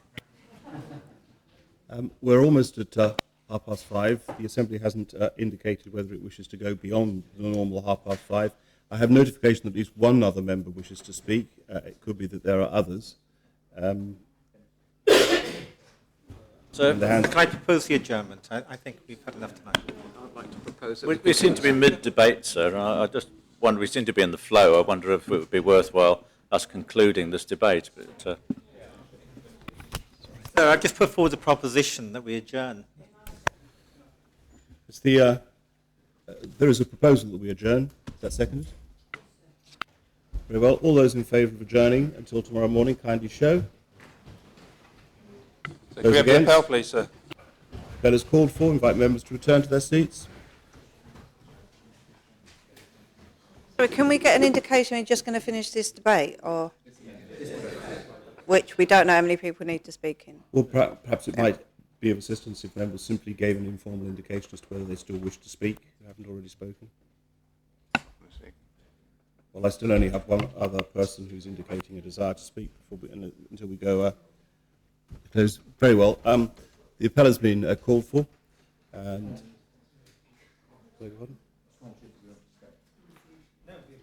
the adjournment has been.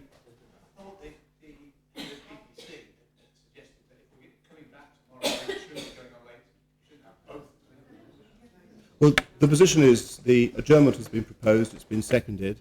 I've asked for an indication, the appell's been called for. I invite members then to vote on whether or not we should adjourn until tomorrow morning. Ask the greffier to open the voting.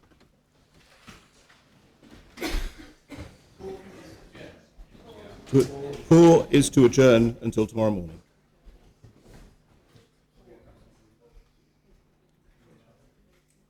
Members have had the opportunity of casting their votes. Ask the greffier to close the voting. The proposal to adjourn is adopted. The opposed to adjourn is defeated. 16 votes for, 24 votes contra. We therefore carry on. Deputy Fondre. Thanks, sir. I was interested in listening to not the last speaker, but the speaker before. And actually, sir, I would ordinarily have quite a lot of sympathy with what he was saying. But I think the point is that it doesn't matter what it looks like. People obviously will balance off. Sorry, sir, I'll just wait a minute. Yes, please do.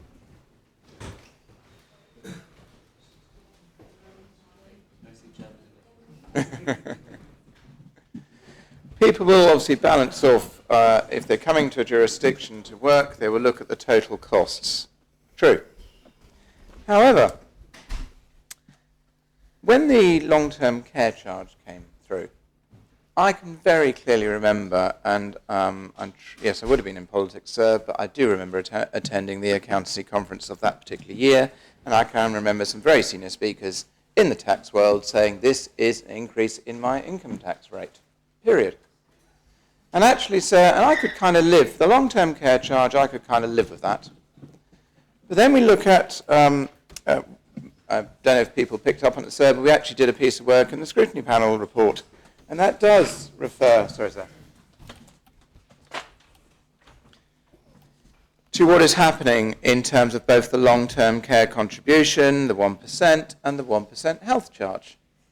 And as far as we're concerned, and the comments have already been used, if it waddles like a duck and quacks like a duck, it probably is a duck, and I think that was actually applied to the initial description of what a tax is. So people aren't particularly stupid in terms of actually they treat this as a tax. And that actually comes from certainly people I've come across and know in the accountancy and tax professions. And there is a concern out there about what seems to be out of control immigration and what is actually happening to Middle Jersey and all that type of stuff. And then you go back to, and I'm not going to wave another graph around, so I think we know the point. But I'm not when I say a progressive taxation person, I am a person who, I'm a flat tax person, if that makes sense. In other words, I don't want to, if you're paying a rate, apply it across the board and take it up, and up it goes. And that's basically what happens with income tax as it presently stands. And yet, if we're going to be going down this line of, as I said, with long-term care, I could kind of cope with it. But for the healthcare charge on top of it, and then for a hospital funding charge coming in on top of that, how many more sets of charges are we going to have, and how many times is it going to be capped at a certain level? And the problem there is what will our existing population think of it? And that, I think, is the issue. Because once I think we can cope with it, twice you're pushing your luck, and probably third time I think you're out. And the third time being when the hospital funding charge comes, as I've understood. I will go back and check the transcript. I've always understood the Treasury Minister said it was either likely or probably very likely or whatever it was that something will be coming down the line on that, and that is going to be very similar to the healthcare charge that's coming in. And therefore, sir, actually, although, from a family point of view, at some point or other, it's going to cost more money at some shape or form, I think actually from a fairness point of view, I think one's actually got to go, if you're going to go down this line of having these types of charges, of the council and ministers bringing these types of charges, they are starting the instability, then I think you've got to be fair, because that's being fair to the population. I am not a fan of it. Absolutely not.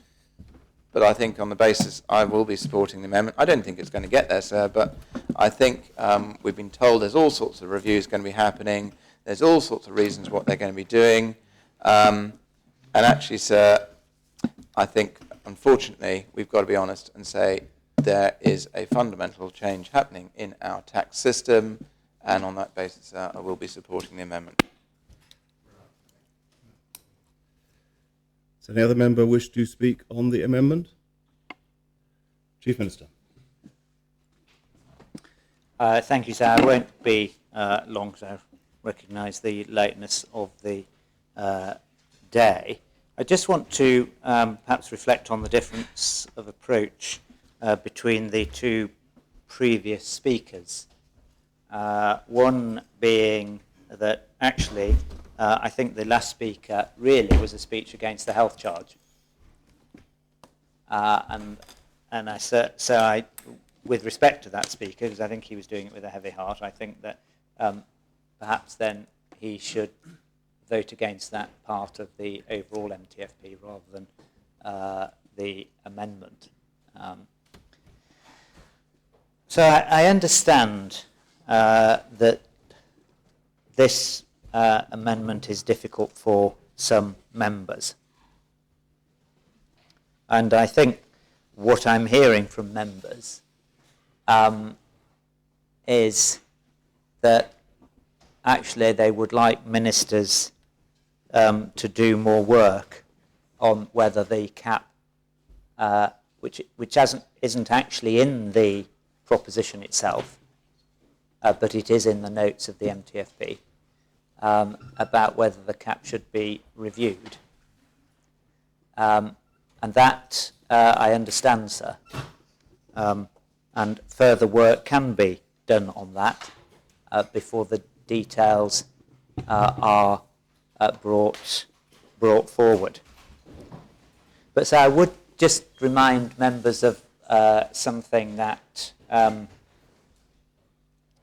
that the mover of this proposition said in the briefing to members, and that was that if he is successful today, he'll bring another proposition to remove the cap from the long-term care charge as well.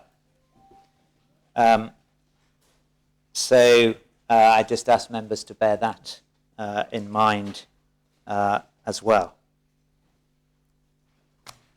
And I think my argument, because arguments have been made very eloquently by the Treasury Minister and by Senator Ossoff, about the unintended implications of just simply accepting this amendment without that other work being done to our potential competitive position and our stability.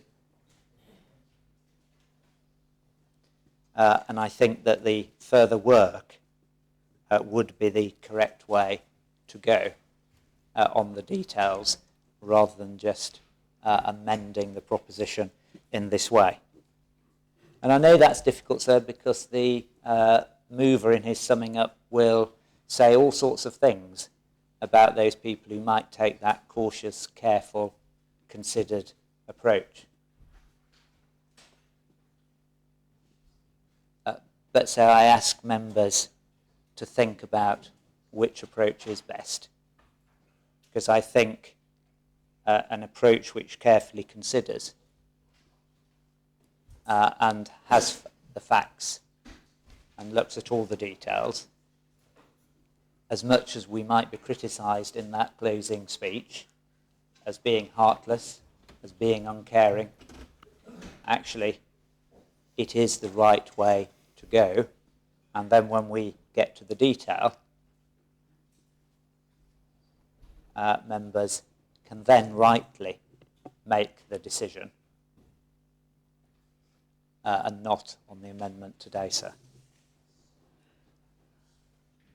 I just wanted to pick up on something that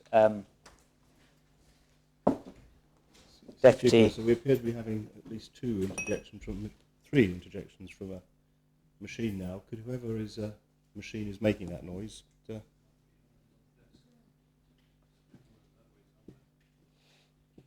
Very well, I'm sorry to have interrupted you, Chief Minister, if you continue. Perhaps I'm starting to sound like a machine. So. To pick up on something that Deputy Labbe of St Helier said, and that was that there are people earning, to use his calculation, large wages that have no concern for what we do in this place, and what we do is irrelevant to them. That could not be further from the truth. They may not contact us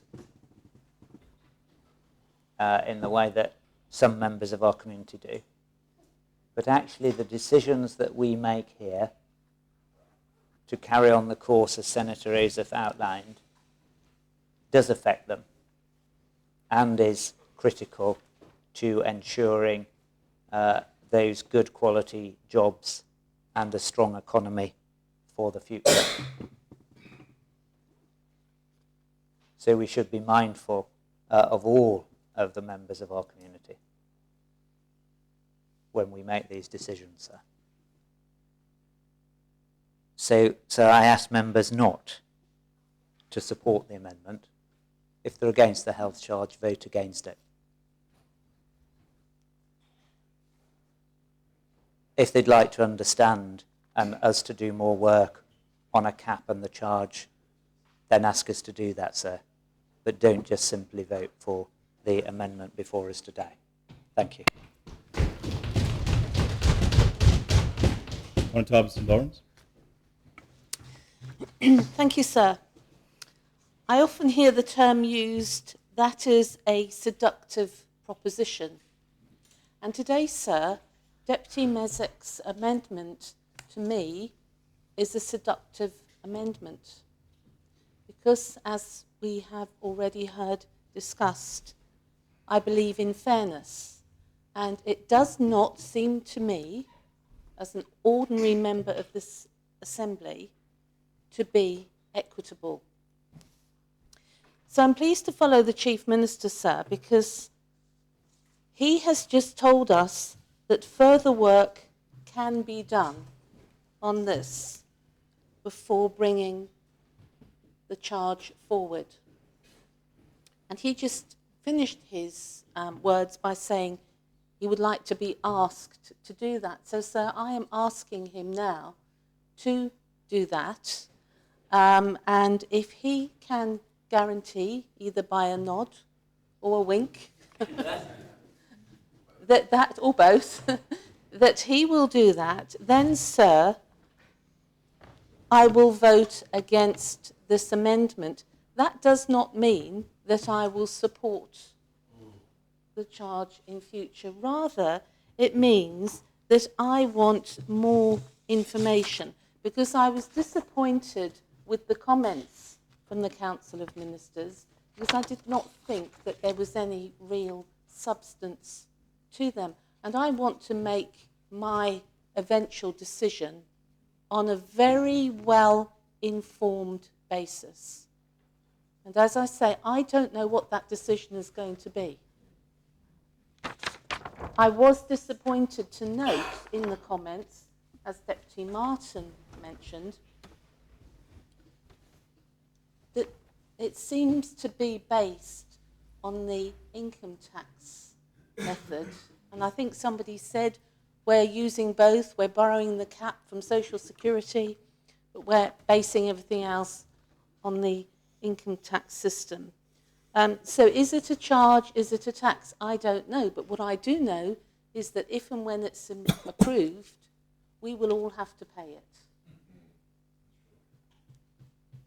And if I'm going to vote for us as islanders to be required to pay that, I need more information. And I need that guarantee, which I think we've just got from the Chief Minister, that further work will be done.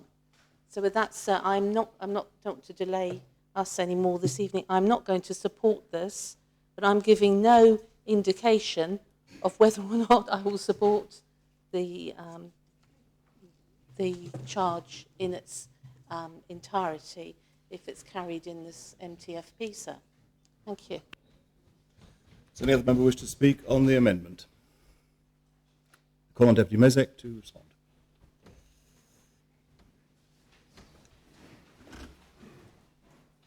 Thank you, sir. I'm being looked at. That's very slightly off-putting. Sir, the arguments advance. You can see it on the cameras, you know.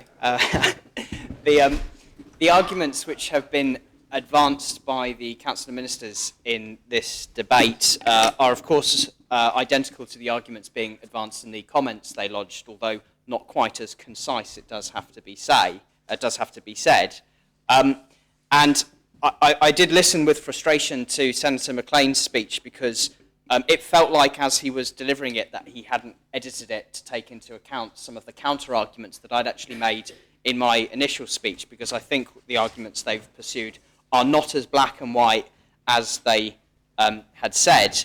And a lot of their arguments, though, advancing, they would start by talking about what a terrible idea it was to possibly lift the cap on this charge in the first half of their speech, and then in the second half would say, oh, but we're going to think about doing it anyway. Well, I'm sorry, which one is it? If it's such a terrible idea to lift the cap, then you must never ever lift the cap. But if actually it's quite a good idea to lift the cap, then surely you investigate lifting it to see what the impact would be. And I mean, Senator Joseph can shake his head, but the Council of Ministers have said that they are looking at these caps, whilst today they have advanced arguments about how crucial to the success of this island these caps are, and if anybody ever gets anywhere near power who doesn't quite have the same philosophical attachment to those caps, there's somehow a danger to this island.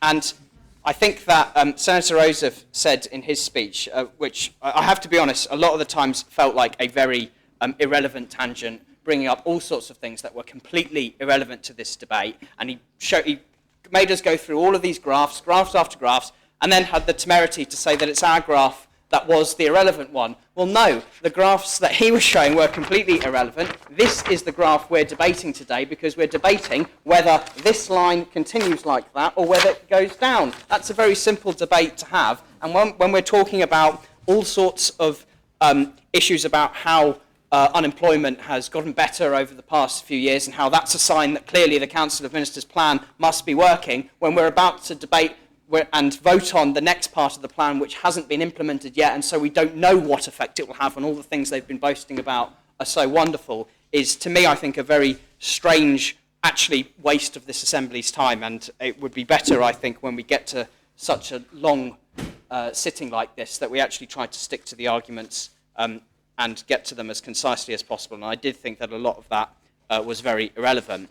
I will say that I was particularly grateful for the speech from Senator Farnham, especially now that we have the cameras in this Assembly, because we know it's a matter of time before somebody's speech goes viral, and I think that might have been it, for the simple reason that so much of it was completely conflicted, and so much of it was, I think, actually an argument which many islanders will consider to be insulting. And in particular, he spoke, in the first part of his speech, he spoke about how adopting this proposition would make our tax rate 21%. Well, of course, no, it won't. It will make it 22%. That's his policy, not other people's policy in this Assembly. And that's just a very, very basic mathematical calculation that was very worrying to listen to him and clearly see him not understand that. But he made this point about how we can't possibly ask the wealthiest people in Jersey to pay the same rate as everyone else, not talking about a higher rate, not talking about a progressive rate, a proportionate rate, the same rate as everyone else, that 1%, because many of these people are wealthy because they've worked hard. Now, I'm sorry, I think that argument is insulting because the implication there is you're poor because you don't work hard, because you're lazy. That is wrong, it's insulting, and in particular for those middle earners who are going to be paying the highest rate of this tax, and it is a tax, I'm not calling it a charge, it is a tax. It's particularly insulting to them. It's saying that you are not treated as the same calibre as these wonderful paragons of virtue at the top who are there because they absolutely deserve it, because they work hard, and many of them do deserve it, and many of them do work hard. But as Deputy Tadia said, it is possible to have unearned wealth, whether that's from winning the lottery, whether it's from inheritance, and to say that people who frankly are working, I was almost about to use an unparliamentary phrase, so of course I won't, but people who were working incredibly hard day to day, struggling to make ends meet, who are struggling even more under this Council of Ministers than they were before because of the cuts to nursery places that are about to come through, because of the tax rises that are going to come through, the implication that they're somehow not working as hard as those at the top who have a deserved exemption because of how wonderful they are, I think is an insulting argument, and I really, really don't approve of this, what I believe is a demonisation of working class people that should not be engaged in. I think it was actually a very out of order argument to make. And the point has been made, well, we can't possibly ask these people to pay more because they already do pay the most. And, well, yes, they do pay the most. They pay the most cumulatively, not individually. I myself pay a higher tax rate than many 11Ks in this island do. Individually, that is. Our tax system does not work by grouping people into various income bands, making them all put their money into one bucket and then charging a tax rate on it. No, it's done individually or as family. So, you know, this idea that they're paying the most, well, yes, but it's cumulatively, not individually. So that's not really, I think, a particularly relevant argument to advance. And I think that Senator Farnham also spoke about the floodgates here. Well, I'm sorry, but I didn't open the floodgates. They opened the floodgates. They're intending to introduce even more stealth taxes. We've heard about the hospital tax. What's it going to be after that? Because we know we haven't got a sustainable funding mechanism for higher education funding, so maybe it'll be the education tax. I think I referenced in a debate earlier, it'll be another 1% if you're a graduate. So the tax rate for those people will actually be 24% or 25% or 26%. And that's the point, is that we're not having this argument in the way that we should be having it. If we're going to have this debate on tax, then we should be having it properly out in the open about how we believe our public services should be funded, which I think then makes the Council of Ministers' position even more untenable when they talk about this concept of stability and how we can't possibly change anything because that would bring Jersey's economy to its knees and nobody would ever consider getting on a plane to get to Jersey. And I do say get on the plane because they obviously can't get the ferry. But they, in their comments to Senator Ferguson's amendment the other day about having this tax review, at the same time as saying we can't possibly change our tax system because it's so brilliant and it's definitely the real reason that Jersey has historically been successful, in that same comments paper, they actually listed all the changes that have been made to our tax system over the past few years. And again, it's a contradictory argument. You can't, on the one hand, say keeping our tax system exactly the same as what has made the island successful, and then say, and look at all these wonderful changes we've made. It's a completely contradictory position. It either stays the same, or we accept that tax rates and tax systems should change to consider changing times and to consider changing needs depending on what public services we need to fund.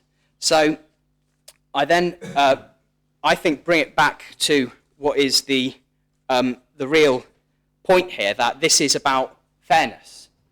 Why should middle-earning people be constantly asked under this government to pay more, to receive less, and those at the bottom are protected? Nobody's going to disagree with that. In fact, some of us may even advance the argument that it's not right that 30% of the lowest earners in Jersey don't pay any tax. I personally would like to see that number reduce. I'd like to see more of those people paying tax, and the way you do that is by raising their incomes. That's how you do it. Surely that is something we should be aspiring to, rather than saying, isn't it brilliant that 30% of people don't pay tax? Well, no, it's shameful that there's 30% of the public who are too poor to pay tax. I'd like to see them earning much more and paying that tax. But at the same time, it's completely wrong to say that those at the very top who are the most able to contribute shouldn't be paying the same rate as everybody else. And we're not even talking about progressive tax here. We're talking about proportionate tax.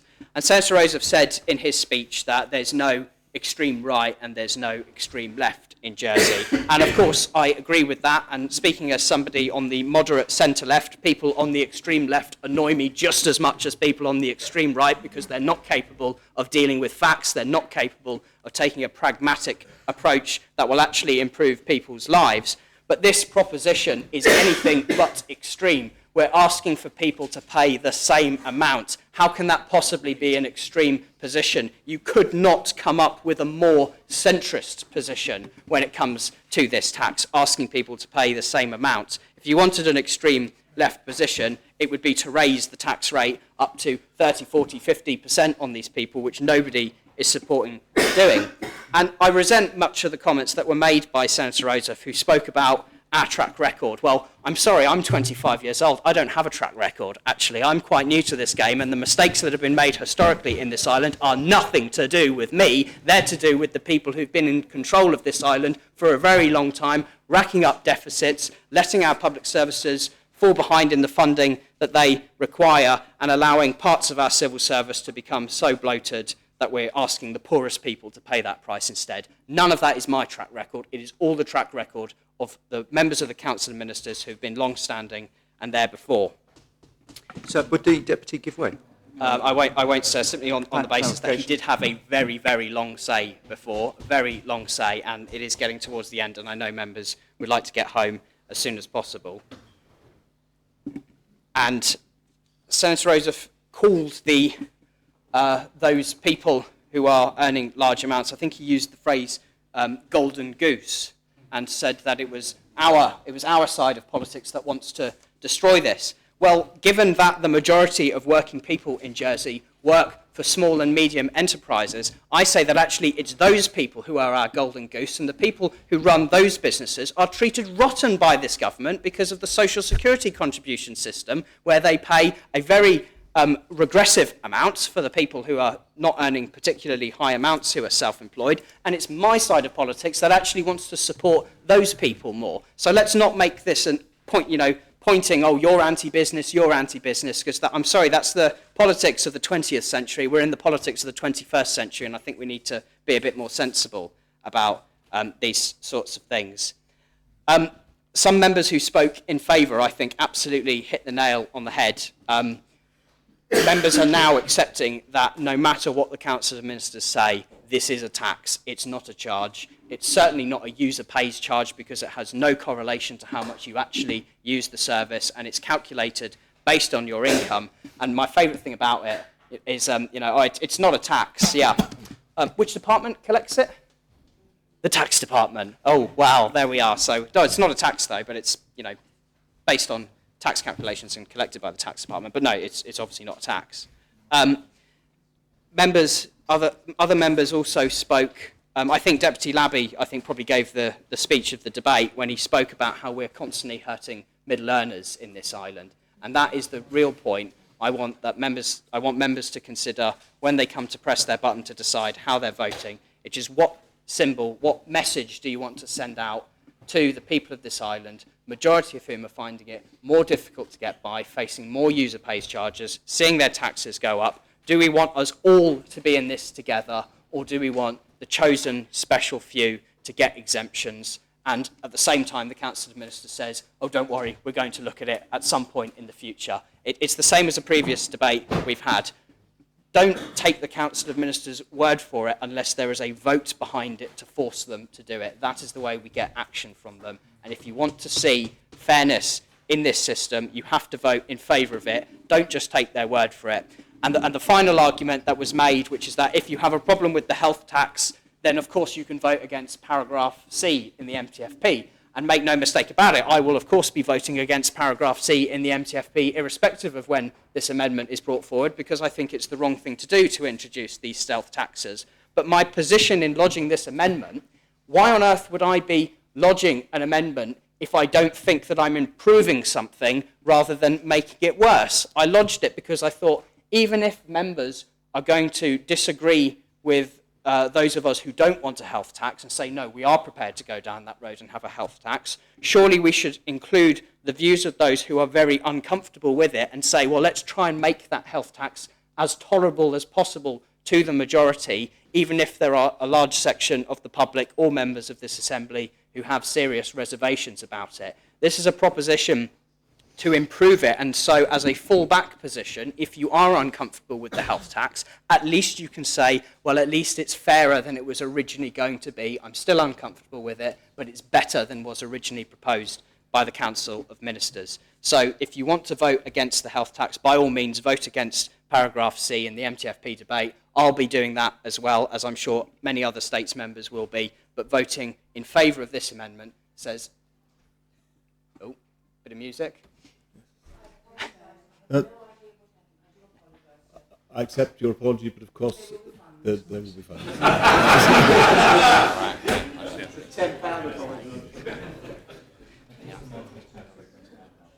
Yeah. And so the final point before I sit down is I ask members to consider what their constituents will feel when they look and see the voting record in the paper tomorrow and see which members voted to increase their tax and decided to exempt the people who are most able to pay for it. I got into politics because I wanted to stand up for those people, not because I wanted to leave them in the dark and see their standard of living ever decreasing without any regard to asking those who are most capable of contributing a bit more to contribute that bit more. And so I make the proposition and I call for the appel. Please, That has been called for. Members to return to their seats.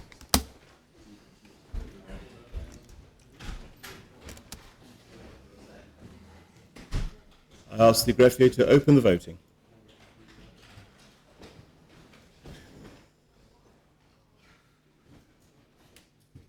If all members have had the opportunity of voting, I ask the greffier to close the voting.